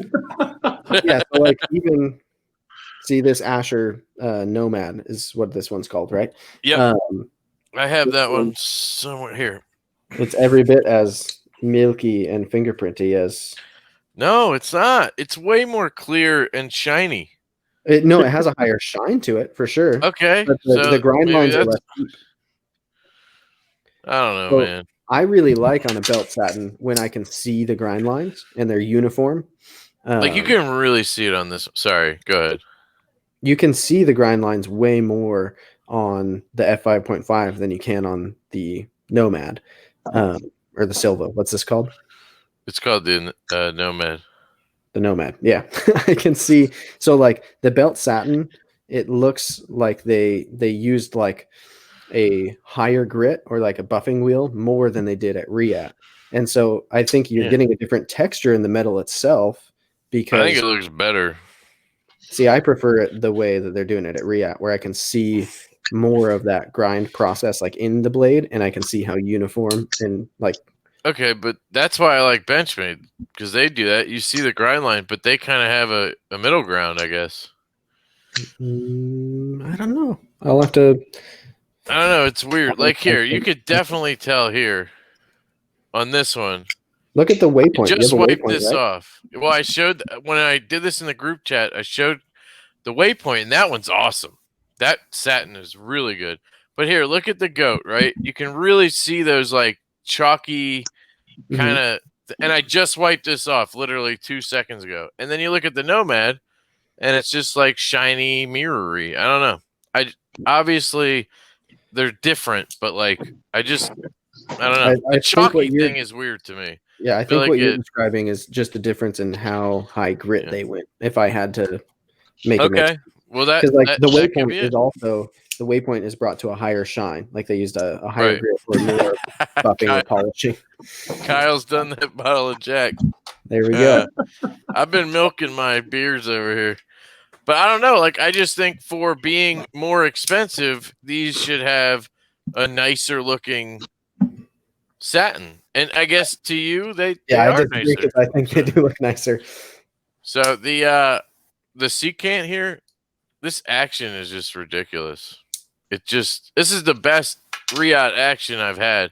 It just drops like it's incredible. Kyle, is the Vero that you picked up belt satin or is it hand rub? It is belt satin. Because Vero belt satin is one that I specifically really like, and it's I guarantee you it's closer to the Riat belt satin than it is to that other one. Like it's no, it's way shinier. I had it in hand. That looks stonewashed. It is stonewashed. That is stonewashed. That's Kyle, what I was gonna say. I remember it being. I don't remember it being the same because if I had seen one the same, I would have pointed it out. Maybe the one that I got from Sharp Marbles was his belt satin or was his stonewash? His was like yours. Never mind. He had a mirror edge on it. You know what finish I really like on blades that I feel like is underrated? What's that? Blasted. I feel like blasted finishes should be way more common and popular. I actually don't like them. So here's my argument. I had the American Blade Works Model 1 version 5 or whatever. I had 2 of them. That one's a pretty rough blast though, isn't it? Yeah, that's the thing. It's like any tiny ding or anything will like just mess that up. Where like I like a stonewash because you can use a stonewash all day and you don't even notice it. That's why a stonewash is good. But I feel like a bead blast is kind of the opposite. Part of why I love bead blast is because I have hard used my Arius quite a bit, and I can't see like any scratches or scuffs on that bevel. You're saying that's bead blast, isn't it? I don't know. I sort of remember it being stonewash. No, it's not stonewash. I don't remember that being bead blast. Okay. It's super even, like really light gray tone. I was probably too busy hating on the action Spidey flick. Yeah, I don't know. Yeah, mine's definitely not blasted. So but, all of them are different. It's one of the finishes that they offer. Hold yours up, Kyle. It looks the same. Yeah, it looks the same to me. I don't think it's a bead blast. No, but yours who looks knows? Stonewashed. Yeah, mine's definitely stonewashed. Yeah, his is different. See, mine, it's like, because it's got the satin flats, you can see how much they contrast on mine. It's like non-reflective on the bevel, and then the flats are super. But yours has a really good edge on it. Mine? Yeah. Yeah, this mirrored edge is legit. The guy I bought it from put it on. Blade finishes. Yeah, that whole thing was bothering me that weekend, and Kyle was just like, "Oh, you have this in satin? Oh, okay, does that look better?" And I'm like, "Yeah," and he's like, oh, "Okay, then." I'm like, "Okay, great conversation, Kyle. Well, thank you. I feel enlightened. I was waiting for Jake to be like, this is hand rubbed, and this is not, and this is why it's the grit. See, now I have an answer. Now I feel better. It's the grit." It's like I'll give you always bitching about something. Hey man, that's what everything's faulty, man. I get lemons. Everything's a lemon. It's not me. It's not me at all. This when I unboxed this banter right here, it had terrible action. The detent was terrible. And now doing lemon juice patinas. Now I love it. Yeah. Dude, titty patina knives. Shout out. What is it? Is it Titty Patina's Knives, or what is it? Thank you for coming on my channel and saying Titty Patina Knives and then saying the word shout out repeatedly. Not just a shout out. You invited me. Shout out. You invited me, man. This is what happens. It's hilarious. Oh man. I just think that account is hilarious because there's nothing else like it. And it's just kind of a funny, ingenious idea to put knives in your titties and patina them. You should do that yourself. You should. I've already started. I got a couple copper Civivi McKenna's hanging in here right now. There you go. I'm gonna start one called Cheeks. I'll sell them. Put them between my cheeks and see what happens. I can put them underneath my roll, you know. Put them right there. Oh man, it's appendix carry. I don't know. Yeah. You might not get a triple shout out for that, but whatever. I got a little excited. What can I say? Cheek clap patina coming soon. Gooch patina. This is how we make our millions, boys. We each a different orifice and we start patinaing knives in it. Yep. No, somebody just stole that. Damn it. Way to go, Kev. We have to start in our chat. I gave it up. Oh man. Kev, I feel like you've brought up a lot of topics. Anything else weighing on your heart today? No. Flashlights, pens. I did the pens. Earlier. I had a list, man. I gave you some in the chat. I was like, write this on your list. Remember? You probably didn't. Yep. And I remembered them all, apparently. That's amazing. Wait, you were asking what new knives we had in, and then that was like an hour ago or so. I'm trying to think of what I actually have that like just came in. I really don't like that hasn't been on the channel or something like that. Right now, I'm really loving this Chavez Blackout, just because you traded yours, and I have one now. So suck it. Yeah, but guess what? You don't have a knife I traded it for. And guess who wants this knife? Kevin. Guess who wants that knife? I offered him my Anthem for that. Well, I kind of threw it on the table. I didn't offer it. And I always do that with knives that are out on loan because I don't have them here to love and like.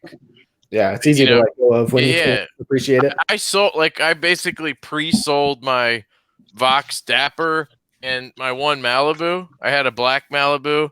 And I have this blue one. This one's like the channel mascot, and yeah, it's right-handed only, but whatever. And I pre-sold them before I got them back from my old Manor DTC. Like, I didn't sell them, but I basically said, like, once I get it back, I'll sell it to you. And then they came back, and I was like, because everybody wants the Malibu, so like it's really nice to have two. But guess who came up with that idea? And then the Dapper is just a cool little knife. Kevin, could you spell it out? Who came up with that idea? Wait, that should be in your intro. I don't know what idea you're talking about. I have a Malibu. I have a Maliblack. Yes, you do. I don't have a Malibu. Yeah, you're an idiot. I had the Mordax. Oh, right. Your meat hooks are the reason why, right? Are you echoing? Well, I mean, it still fit my hand. I know. I'm going to switch back real quick. Hang on. He's like NASCAR, but for headphones. Ooh. Now you're messing it up, Kevin. Quick pit stop. Oh, now he's muted. Now we can't hear you. This is much better. Say 1 minute. Kyle, what were you going to say? I'm all ears. I don't remember. I was probably going to make fun of Kev. Oh, I said they keep dying. I need to get a new pair of AirPods. AirPods, sorry. Yeah, that's a good question. So I've had my pair of AirPods for probably close to 2 years now. I've had those for a while. I use them every day. Maybe it's less than that. Actually, I think I got them last Valentine's Day, so it's been less than a year. I'm making stuff up over here. It's late. Classic. But now there's the AirPod Pros. Yeah, I hate them. So those do noise canceling, which part of me thinks would be awesome, but the other part of me, for the way that I use my AirPods, I feel like I still, when I have those in, kind of want to hear what's going on. Because I'm like at home, my daughter says she needs something, I want to like not totally tune out. But in other circumstances, I feel like the noise canceling would be really good, depending on what I'm watching or listening to. I don't know. I hate in-ear. Is that I thought noise canceling was that it cancels out the ambient noise behind you, so the person that you're talking to can't hear it. No. Noise canceling is like where you only hear what's coming out of the earbuds. It blocks the outside world out. It kind of does both, I guess, but it's more for you than it is for the other people. Like they were originally I have Galaxy Buds, so I'm poor and don't know. Yeah, but the thing is, apparently the battery is a lot better than AirPods. So you got one plus there. Hold on. Is Galaxy Buds a real thing? Yes. Yeah. Yes. Is it like a sequel to the movie Air Bud with the golden retriever who plays basketball? What is Galaxy Buds? Oh, okay. What the hell are AirPods? That name's not really classic either. Sequel, Galaxy Pods. I use these things. I'm like you guys, but I use them all the time.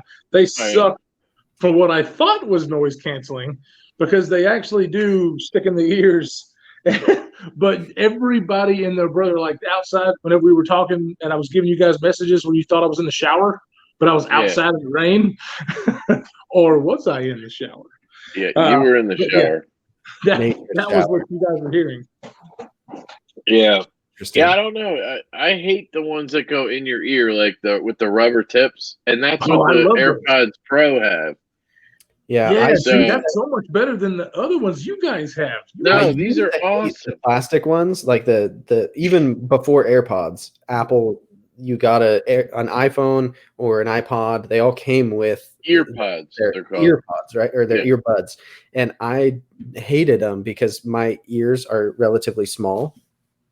If you look at them, oh, you got too many ears. Oh, look me at too too. many ears. Oh, anyway, but even like just putting them in my ear, I never found comfortable. Whereas with like most of the like aftermarket earbuds, they came with like multiple sizes of the little rubber thing you put on. And so I always found like if I switched to like the smaller than normal set, then it actually fit my ears a lot better.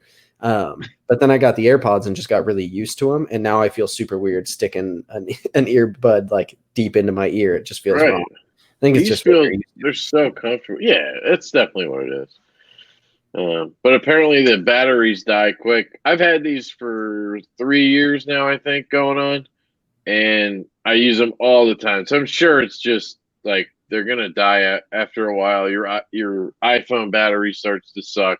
Yeah, I mean it's just like anything. The regular ones are relatively inexpensive compared to what they used to be. They're still expensive. They're over $100, but they're like $110 now or something. Yeah, I bought some pairs for Christmas for family members and stuff, and they were like 120 or something. Maybe that's it. Because when the Pros came out, they reduced the price of the. It's like because they Apple Watch or whatever. They came out with a version that had a wireless charging pod, whatever they call this, the case. I didn't know that. So when they did that, those became $200, and then the ones like this with the plug were like $159.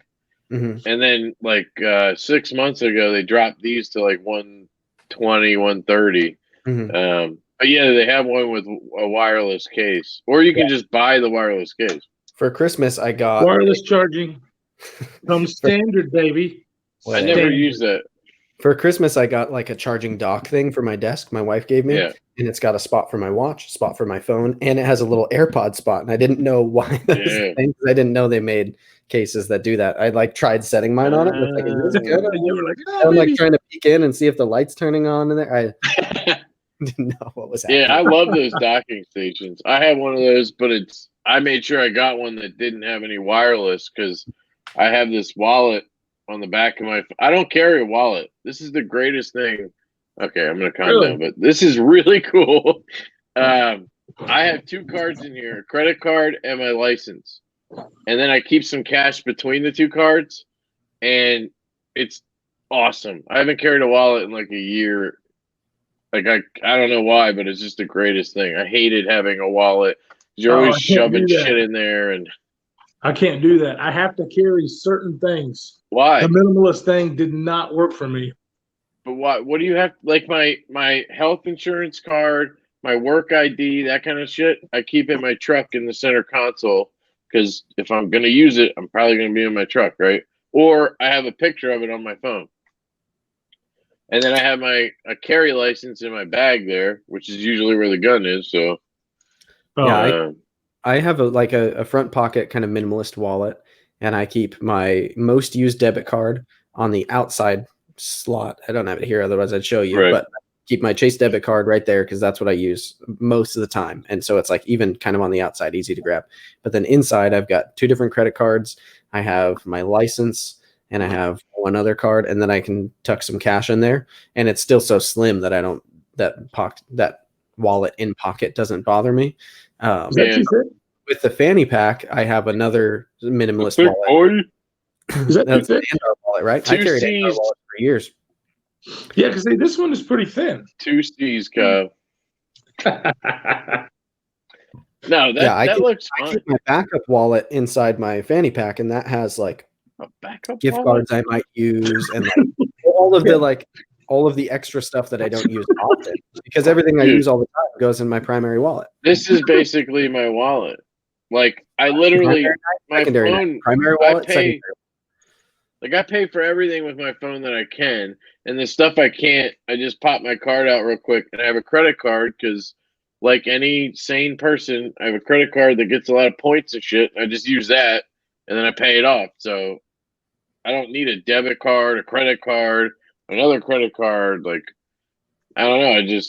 But then again, everybody's different. Nobody has to do it my way. Like an Android user right now. What? I said you're sounding like an Android user right now. Yeah, right. Sound like an Armenian. It's so terrible. I don't even know what that means. A negative thing. We were making fun of the lady who was yelling about Armenians. Well, it's not negative. I'm just saying it as a joke because I think it's funny. The only reason I know about Armenians was the movie Taken. That's the first time I ever heard of it. Oh, yes, dude. That is one of the most classic action movies of all time. When that movie came out, I got it on Blu-ray, and they had this kill counter that ticked in the corner. And Liam Neeson would just destroy people. I swear to God, that thing got up to like 150 by the end of the movie. Oh, yeah. I think Levon from Knife Nuts podcast is Armenian. Okay, well, we're not seriously talking shit on Armenians. Is his name Levon or Levon? How do you say it? I've never actually. Levon. He's the guy. He's in my area, actually. He's from like Westchester or something, I think. I think outside of Philly. How's Rocky doing? Rocky, he's hanging out on the art museum steps. Did you see the new Rambo? Rocky's doing great. Dude, that was so bad, but I watched it. I've watched it like 3 times. It's horrible. I the love one it. where he has like a Latino daughter. I'm being really good here. Latino daughter, and she goes down to Mexico to like find her dad. Kevin. It's Hispanic. Shit, it's 2021. It's Hispanic. Latinx now. Latinx. You can't say Latina or Latino because you're assuming her gender. It's Latinx, bro. Oh shit, bro X. Anyway, she was Hispanic. And then he has a tunnel under his house that somehow goes to Mexico, but doesn't really go to Mexico. It's just a random tunnel thing. And then they have a rave down there, and then he kills everybody. I mean, it's really good. Classic movie. Really, really bad. Really bad. Yeah. How bad did you want his knife, though, when he pulls out that crazy Bowie? I was too drunk to remember, dude. By that point, I had like 8 of these. And that's the only reason I was watching the damn movie, because I was drunk and I was like, Rambo, yes. It was called like Last, what's it called? Last Cut? Last Blood. Was it really called Last Blood? Well, the first one was First Blood. So well, I know that. I mean, I'm not that stupid. And then there's Second Blood. I could see how you could assume Crips versus Bloods. Oh, yeah. Be careful. Be careful, Jake. But the one before this is really good. The one where he's in Vietnam? Yeah, he's back in Vietnam, and that one dude gets like cut in half, and his like intestines fall out. Yeah. That part's hilarious. Was it the second Rambo though, where he has the explosive arrows? Oh, and he shoots the helicopter with an explosive arrow. That's like the third one where he's in like Iraq. It's like the random one. I need explosive arrows. Yep. In my life. That would be fun. Where would you store your explosive arrows? In his gun case. His gun case with the stickers on it, right? Don't you have a gun case with stickers? Gun cabinet. I'm too poor to get a gun safe, apparently. Spent all his money on his Galaxy Pods, bro. Wait, so it's a cabinet like what? Like it just has 2 wooden doors? No, it's called a gun cabinet just because it's metal, but it's not like a safe. Like you can pick this thing up, safes are big. So it's made by Google then. Probably. It's probably made by some poor Armenian guy who's getting his ass beat by a woman right now somewhere. She has a headache. What are you gonna do? Oh man. Oh man. All right, so changing the subject from Armenians, have you guys ever checked out one of these Olight bulbs?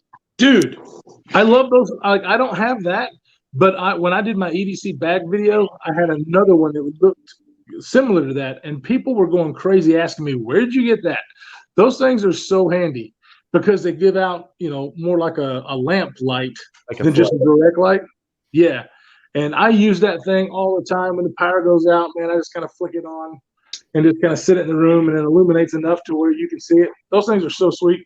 Yeah, it's really cool. In my unboxing, I did it today and then I posted it today. I couldn't figure out. I thought this was like a challenge coin at first. Yeah, that was hilarious. By the way, the whole time I was like, "What are you talking about?" I told you. I try to watch my videos like right after I post them. I don't have time to watch them before, but I'll post them and then I'll watch my video to make sure I didn't do anything stupid because you know me, I could do something stupid. And I was just crying watching that. Literally crying. It's hilarious. Watching myself. That sounds really conceited, but like I was crying watching myself. And I had to add a section where I was like explaining this because I felt like such an idiot. And it looks like a challenge coin. It doesn't look like something you would mount to a wall, does it? It has like Olight on it. It does look cool. But Rodney, he's the guy who gave me this, sent this to me. He said he loves these things. He has them like in his gun safe. So he has them mounted. He has these mounted on the ceiling or the top of his gun safe, and then this pops on, and then you just push it, and it turns on and off. And he said he has them like all over his hunting cabin and stuff. And then it charges by the normal Olight like magnetic charging. It's pretty cool because when I unboxed it, I just thought it was some stupid little thing. Did you see that video? I haven't yet. So I finished my hike and then jumped right onto this. Oh, okay. I'll watch it. And I wanted to get one of those bulbs, but now I can't because Kevin has one first. I won't let him have that. It's funny because Kevin was Add like, it to the spreadsheet. he was like, it turns on and it turns off. And it turns on. I couldn't figure out how you change it. I was like, oh, it's on, it's off, it's on. And then I thought these were like different buttons down here, but it's all just one button. I was like, on, off. And then I held it and I was like, oh. And it turns red. Yeah. They're pretty cool though, so check them out. I don't know how much they are. Kevin, you are a treasure. You know that? I'm a what? You're a treasure. Oh yeah, true treasure. Yep. Yeah, I was looking through River's Edge Cutlery's site the other day because I was making an order and they had those in, and I feel like I'd just seen them, like Olight posted about them or something, or maybe it was during their like holiday sale. Some of the bundles had them or something, and I was like, that's a cool idea. Like power goes out, you could just stick it on the fridge, and then your kitchen's lit up or whatever. Good but idea. I haven't pulled the trigger on one yet, so I think they're pretty inexpensive. Yeah, I want to say they were like $30 or $40. Oh, that's true. See, I really am an idiot. You don't actually need this. You could just stick it to the fridge. Something not metallic. You could put it under the hood of your car. You could anything that's made of steel. You could or iron. You gotta see the video. I was just like, oh, this is magnetic. Then I was like, wait, no, it's not magnetic. This is magnetic, right? Oh yeah. Oh my goodness. And then I said, somebody enlighten me. And that's how I ended it. I was like, I have to add a video of me showing how this works. Everything is magnetic if you believe, Kevin. And I still did not get it because I could have said you could stick this to anything. That's, oh my God. Okay. That is steel or iron. Those are the rules of magnets. That's really bad. Oh man. Well, I'm glad this turned into a science lesson on how magnets work. Yeah. So we've talked multi-tools. We've talked lights. We've talked knives. Kyle still hasn't told us what new knives he's gotten. No. I mean, really, there's only the two. Evo. The F5.5 and the Evo. And then the Zero Impulse. Yeah. And then, I'm going to go ahead and tell you right now, this thing is amazing. It looks small in your hand right now. Well, I've got big hands. Jesus. You know what they say about a guy with big hands? I just say that's Big gloves or what? Bigger fingernail clippings. This thing's Anyway. so freaking sweet. So Like- I've been hearing It is the hubbub is so everyone says that the Impulse is great, and I agree. The Impulse is a great knife, but I've been hearing a lot of people, even people who prefer bigger knives, saying that the Impulse Mini, which is still like bigger than the Synapse, Right. is snappier and like it just feels like an improvement. Even though like my buddy Chris, Renegade EDC, shout out to his podcast. Shout out. There you go. He has the full size, right? And he prefers big knives, like really big knives. And he got the Mini, and he was even saying, like, as somebody who's diehard, like, give me the big knives, he preferred the Mini. So it makes me more curious about that one because I had a loaner of the Impulse and the Synapse, and I liked both. I liked Impulse better than the Synapse personally, and the Impulse Mini came out, and I was like, I already know what the Impulse is. Like, I've got an Axon on the way. I don't need to get one. And now I'm kind of kicking myself because everyone's saying it's even better. Well, I want to get my hands on the XL Synapse. Bad. Those look cool. Oh, Yeah, Did the you guys Mini both order looks Axons good. as well or no? yeah. Did you guys both order Axons as well or no? I wish, but I don't have Either of you did? Oh, add that to the spreadsheet because you guys are going to be crying to get one. No, that's a front flipper, right? There is. Is But it a liner? It has holes on both sides. It's a titanium liner lock. Okay. And the titanium liners supposedly are so robust that it'll work without scales on it. It's like, Can you flip the clip? I know he has one coming out with a reversible clip. I don't think on that one you can, but to be honest, you love a lot of knives that you can't. So don't act like but no, I only say that because with front flippers, it's a lot different. Oh, because like as a lefty, but you have to use the clip. Oh, right. Okay, sorry. I know what you're saying. It has the cutouts. Yeah. Shit, I was just thinking of it as a front flipper. Yeah, then okay, sign me up. Selfishly, I'm going to be honest. As somebody who doesn't really like deploy my knives left-handed, I wish that he wasn't putting the cutouts on both sides because I love like the sterile show side when that it is doesn't nice. cut out. But Kev, sorry, bro. Dude, come on. The hate though. Wait, so the feel of the titanium on those handles. What do you think about them, Kyle? Are they different? I mean, I guess they don't feel that different. You can see they're so smooth. They're smooth, but yet not like I can still see very faint machine lines in it. So when I look at Riat's titanium, I get like this little note of milkiness. If you hold it in the right light, it's just a little bit. It's chalk. It's like almond milk, maybe oat milk. If I really had to get specific, it's like when I put my baby powder on my. I love the handles on those Impulses. I just think the machining, whatever they did, it's so soft and like smooth. It reminds me of the Paysan titanium. This is similar a little bit, right? Mm-hmm. Yeah, the bottom half here. It almost feels like there's like a clear coat over it. Almost, yeah. I mean, and it's stone milky clear coat. The milky chalk. The milling on the handles of this guy. This milling, I am floored by. I freaking love it. I think I posted my first impressions this morning, didn't I? Yeah, I watched it. It was on a tennis shoe for some reason. It was what?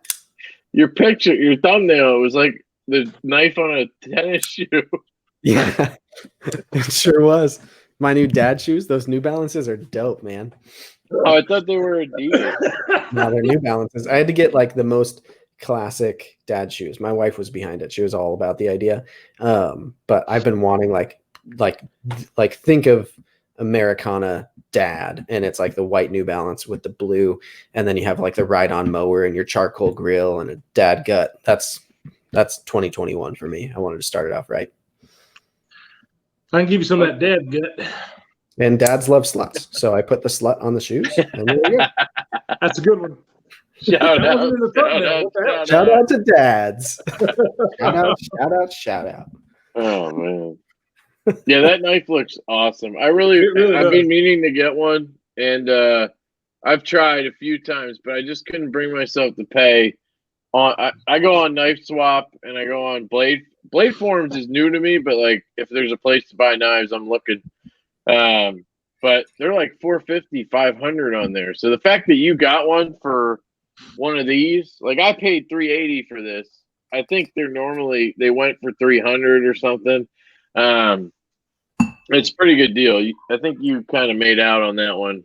I hope the old man's not watching, but he might not care. He might not care because he does have a pretty sweet knife. This thing is awesome. He was really elated to get Death Skull, and Death Skull was worth more because it had a name and an identity attached, and I had held it. Oh. I tossed in a little pry bar in the box for him too that I had lying around. And that's because you don't use those, right?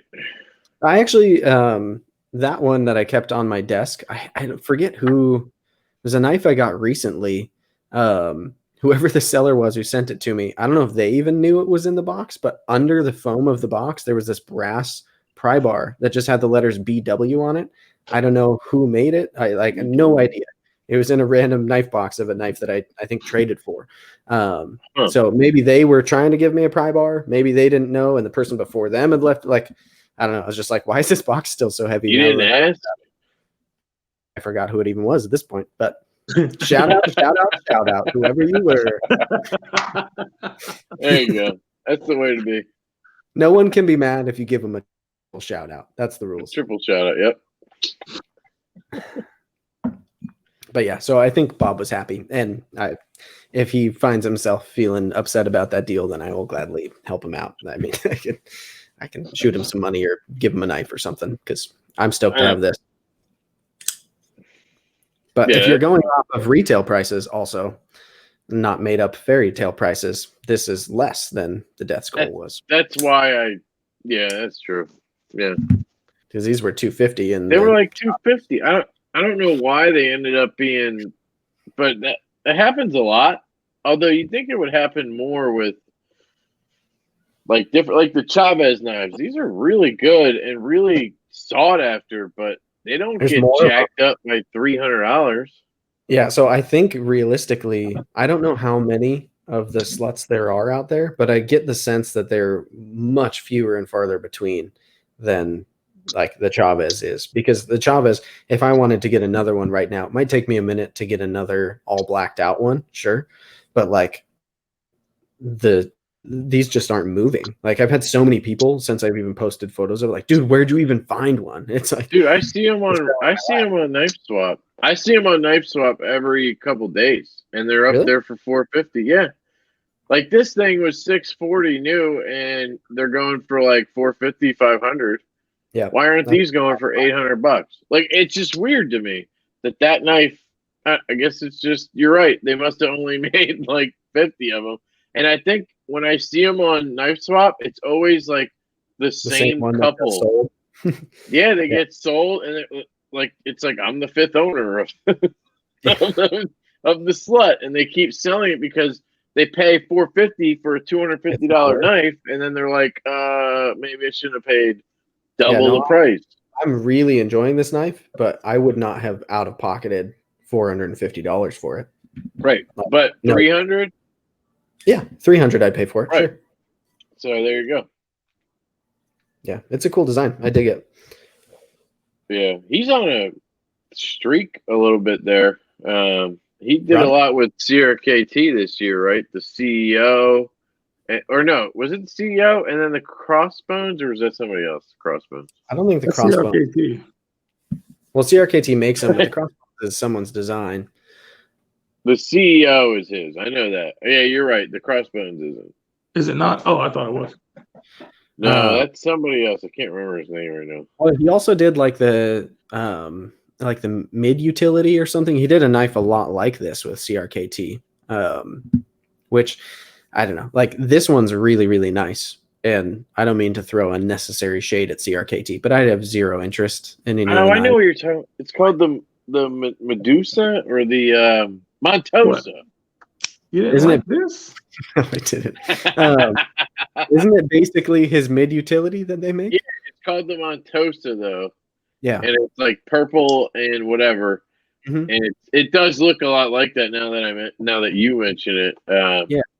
And that's why I always get confused because people call it the slim and then they call it the slut, and I always think there's like a slim that's a little bigger and a slut that's smaller, but it's really just one knife, and they're all like, how big is that knife? What's the blade length on that? That's a good question. I think it's like 3 inches. Okay. Yeah. Yeah. So the slim utility, I think, is all this size. I'm not the expert. Right. Yeah, I But, think you're right. think the next one up is the mid utility, which is a bigger version of this. Which they don't make in an OEM yet, or at all, I don't think. No, I think this is the first even production run, if you want to call it that, as a small run, but first production run of these. I'm curious. I feel like it would be strange to me if he didn't do another run, even if it's a different model. But with how sought after these are right now, I would think he'd want to do a run of something. If he does the same configuration but with his bigger model, the mid utility or whatever, people will gobble them up. Right. Yeah. That knife and the brown Jaeger are the two that I'm really like trying to get right now. I want to get her real bad, but I'm trying not to because I need to sell before I can buy some more stuff. Well, if you find one, let me know and I'll buy it, and then you can love it, and then you can buy it, and then I can hold it against you, add it to the spreadsheet. You know.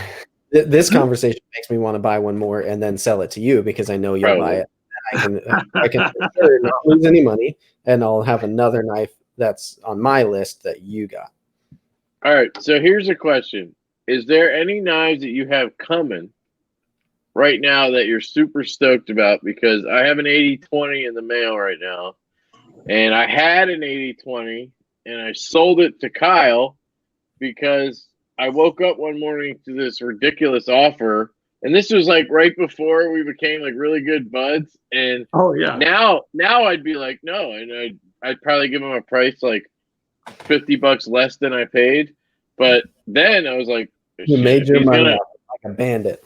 If he's gonna offer it, whatever. But karma came back because I paid pretty much what you paid me for this one. But it does have that it has that custom. What is it? Tom Crine regrind. Yeah, it has the regrind. So I paid a little extra for it, and I did find out that guy's on like a podcast with Michael Birch. Oh, the Mark of the Maker. Yeah, they're both on that podcast. I didn't know that. I need to listen to that. It's been a while since I've. I don't know why it doesn't show up in my feed. But yeah, I used to listen to that podcast. It's a super good podcast. And Birch Tree Blades is a rad dude. I like his knives, and I think he's cool. So I need to listen to it more. But yeah, so I have an 80-20 coming. It's in Toxic Green, which that was one of the colors I wanted because I got the black 3V one with the hole, and I didn't really want black. It was really the only option, and Kyle likes that color, I guess, right? Yeah, I love black, and the 3V was big for me. I wanted 3V. Yeah, right. I wanted 20 CV. That was another reason I kind of gave it up, which this one coming is 20 CV. So I'm pretty stoked about that. And then I have a Ace Riv coming, titanium one that I bought off somebody. Got the Riv first. Oh, weird.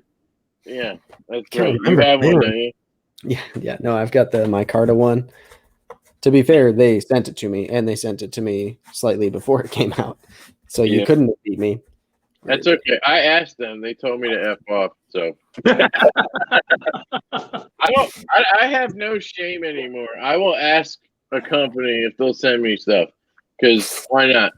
I might as well. And if they say no, they say no. I'm nice about it. But whatever. I need to. I still haven't done that. Yeah, they told me to hit the highway. So I'm certainly more tasteful about it, I would like to think, than you are, Kev. I mean, I'm just telling you right now while I'm drinking beers, obviously. But I hear you. But yeah, so I for the first time, milestone for me, just told a company who was trying to give me a free knife that I didn't have time for it right now, which was true. I'm not going to say who it is. I wish you would. I have nothing really against them. I've owned knives of theirs and liked them, but and I genuinely am too busy. It wasn't like I was just blowing smoke. I've got so many knives that I need to finish reviews on, and then I've got other ones I haven't even started. I've got other ones coming in. It's like, and there's people who've been trying to send me loaners that I'm really interested in that I've been having to tell the whole. Can you send mine back? No, I'm just kidding. Not anymore. Seriously, guys, in the comments, which company did Jake turn down? I want to see. I want to see what you guys think. My guess is you're not going to guess it. No, like no. Civivi. That's a good one. I don't know if it's a good guess, but it's a good, company that gives stuff out. Down. Kyle, what do you got? Who do you think Jake turned down? I think he turned down Chris Reeve. That could happen. Chris Reeve could be like, we want to give you a crazy, wild Damascus, like amazing one-off custom Numzon. And I would be like, yeah, no, I'm good. I'll pass. Does it have holes? No. You guys, it's cool. No, I'm actually going to be doing a podcast soon. For those of you who are still listening, 2 hours in, yeah, right. With another guest who has recently been to some, I will say, appropriate conclusions about Chris Reeve knives and where they fit in today's market. And it's not going to be just an open roast of Chris Reeve knives, because I want to be very fair about it. And even though I throw some shade at Chris Reeve knives now and then, it will be, I think, an enlightening discussion, deep diving into Chris Reeve knives, where they fit in the market today and kind of where their value we perceive should be. That's cool. That's all I'll say. But I think they're worth the money. I don't think they're fun to fidget with, but I think they're worth the money. I'm not going to pay for it because I like to fidget with my knives. But the stuff that goes into Chris Reeve knives, I think it's worth the money. If Hinderer is charging what they're charging, I think Chris Reeve can charge what they are. Now, whether all of those companies should be charging that much, okay. But I think you should look at it from kind of a total out view, not just or overview, not just Chris Reeve. If you're going to say they're not worth it, then Hinderer is not worth it. Strider for damn sure is not worth it. Medford, I don't know much about, but I don't know. You're getting D2 sometimes, right? Not so much anymore, but yeah. Okay. So S35VN, sorry.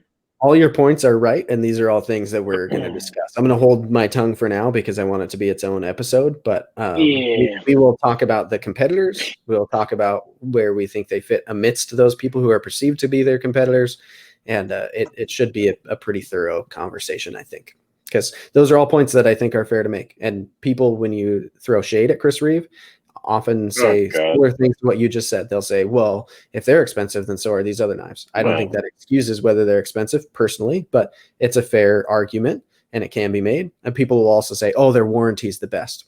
I hate to break it to you. There are plenty of other companies who also offer spa services and also lifetime warranty their knives. And their knives are stuff. Like there's a lot of, they're made in the US. Other knives are made in the US.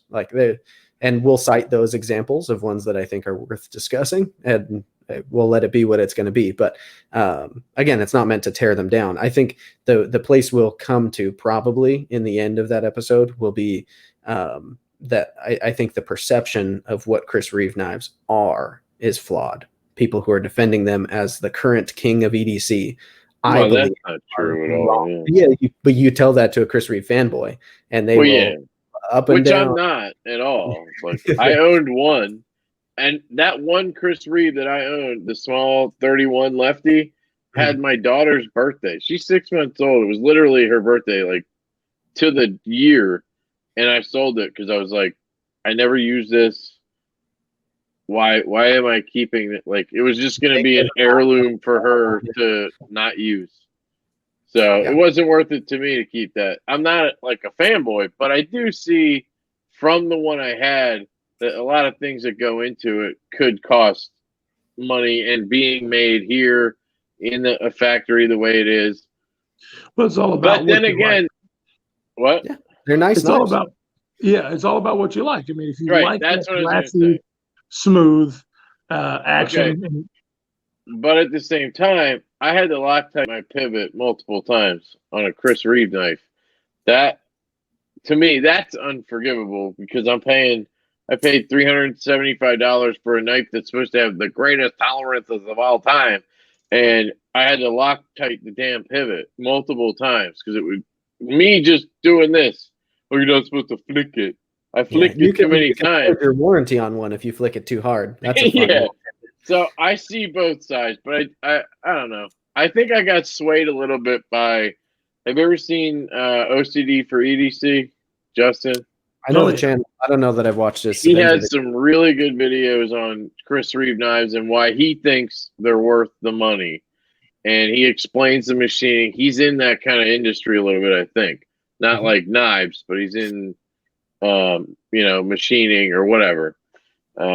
So I don't know. I think I see the value, but for me, it's not there. And it came in a nice box with this fancy cloth and all these tools and this grease and all that stuff costs money. Like Hopefully the deep dive money will to be insightful because I think all these points are things that we plan to cover, Yeah. and we're going to try to Okay, be I'll shut up so organized you can about have your next podcast. I get it. No, you're good. I'm glad that we're setting the stage a little bit right now because I genuinely, and I'll talk about this in the podcast, but I don't want it to come across like I'm attacking a knife company, like of hardworking Americans for no reason. It's not meant to be an attack, but I think on this podcast in general, I want to like wrestle with subjects that are a little bit controversial in the knife world and do it in somewhat of a balanced way. Obviously it'll very much be my opinion a lot of the time. But I think it's worth it to kind of question arguments people make repetitively because they just keep being made. Right. And I hear a lot of anecdotal, the same things over and over defending Chris Reeve knives. And so it's not that I want to like dismantle all those arguments, but I think it's good to put all in one place, a good presentation of why there are examples of all those things that people are saying they love about Chris Reeve knives that are potentially being done better for less money, still in the US, and are offering all the advantages of ownership. And so like the heat treat. I mean, there's a lot of There's things. endless, yeah. And any I've press heard it is all good because press. I've flamed them in videos before, and so people all get real defensive and want to educate me on all of the minutia of what these little things are. And I get it. They're all fair points. They do add to the value. I just don't know that I believe that they create a $450 knife. That whole everything that goes into it, to me, the way I perceive value.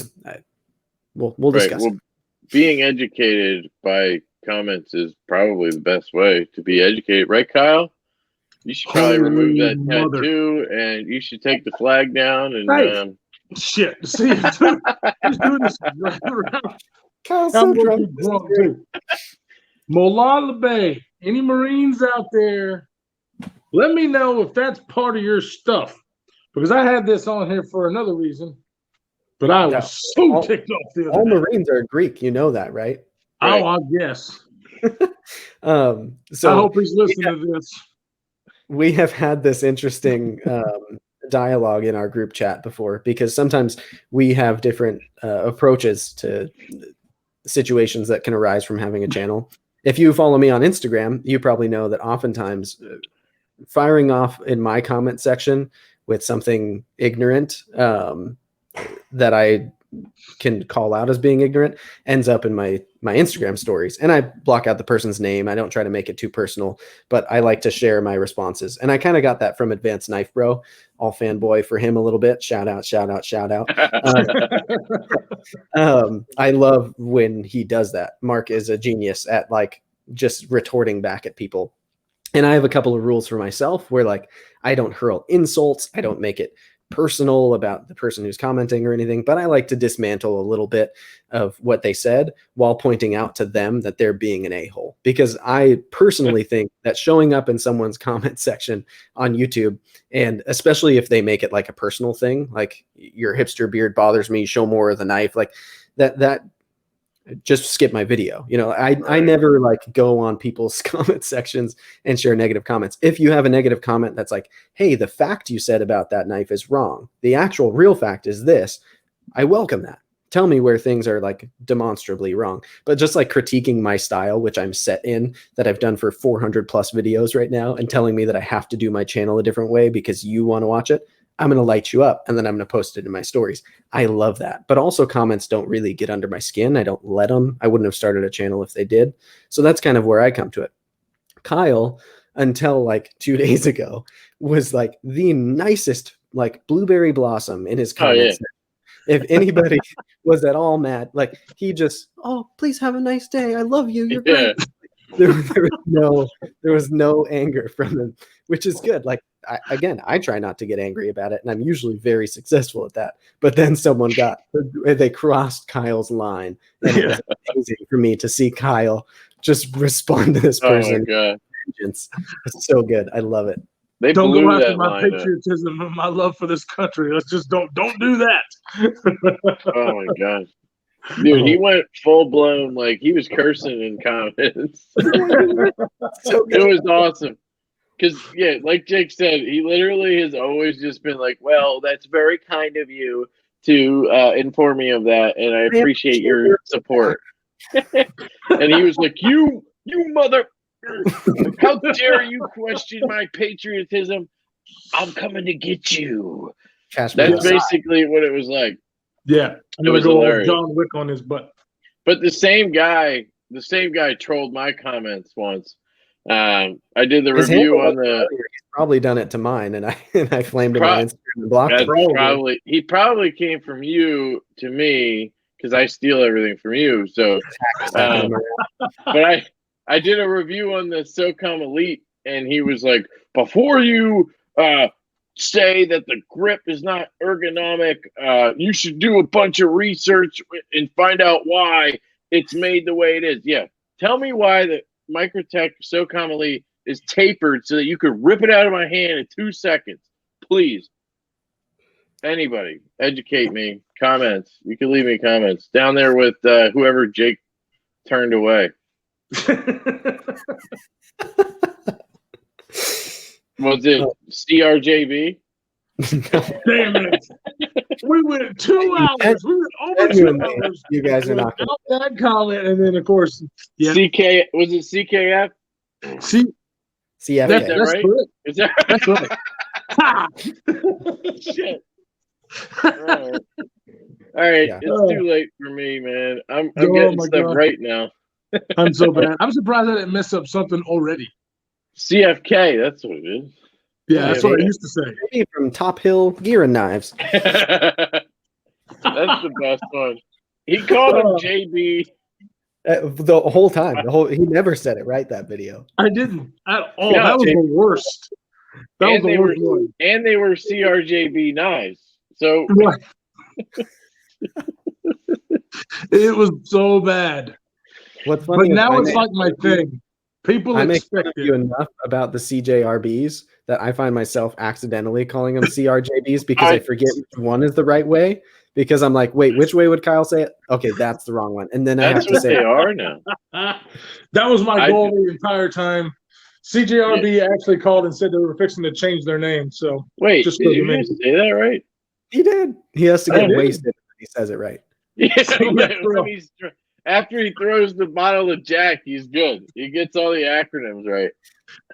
I was trying to do that like all nonchalant, so only the viewers could see it, but you guys missed it, but you caught it. Yeah, of course. Yeah, everything. Oh. Jeez. Well, no one's gonna guess what the knife company was.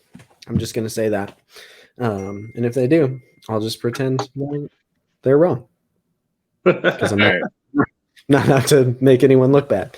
Yeah. Do you guys have any interesting plans for your channel moving forward, or are you both out of juice? Should we end this thing? My phone I gotta take a 3%. piss. That's all I'm saying. Your what? My phone is at 3% battery. So his phone's at 3%. I gotta take a piss. That's the only reason I would stop. All right, we can call this and we can do another episode sometime soon. I have no problem with doing this again. I feel like this may actually be really bad for me because this brings out a side of me that people probably don't see, and they see what kind of company I keep. Well, you've been I'm very guilty by professional. association. The You've brain been that is professional the whole time. You're fine. Your growler's full of mate, not beer or Jack Daniels. It's less full now. Well, now everybody knows you're not actually drinking, so you just lost like 20. You probably lost the last 22 people watching. It's not live. I know. I'm just saying. He didn't know. He really thought it was live. No, I knew. It's like people haven't been watching this whole time. People will watch later. That's how recordings work. Right, but how many? You think 22 of them are going to make it to the end? I don't know. Listening to this nonsense. We have to say a secret word right now, and then people who say the secret word will know That's a good idea. All right. they made it. The secret word is audio. I bet audio listeners more frequently make it to the end because they're just like in the car listening to it in pieces. I listen to like way longer than this podcast all the time. Start to finish. I do it all the time as well. I was going to say the secret word should be whatever company it was that you turned away. Or it was Chris. Or it should be like Armenians. Something like that.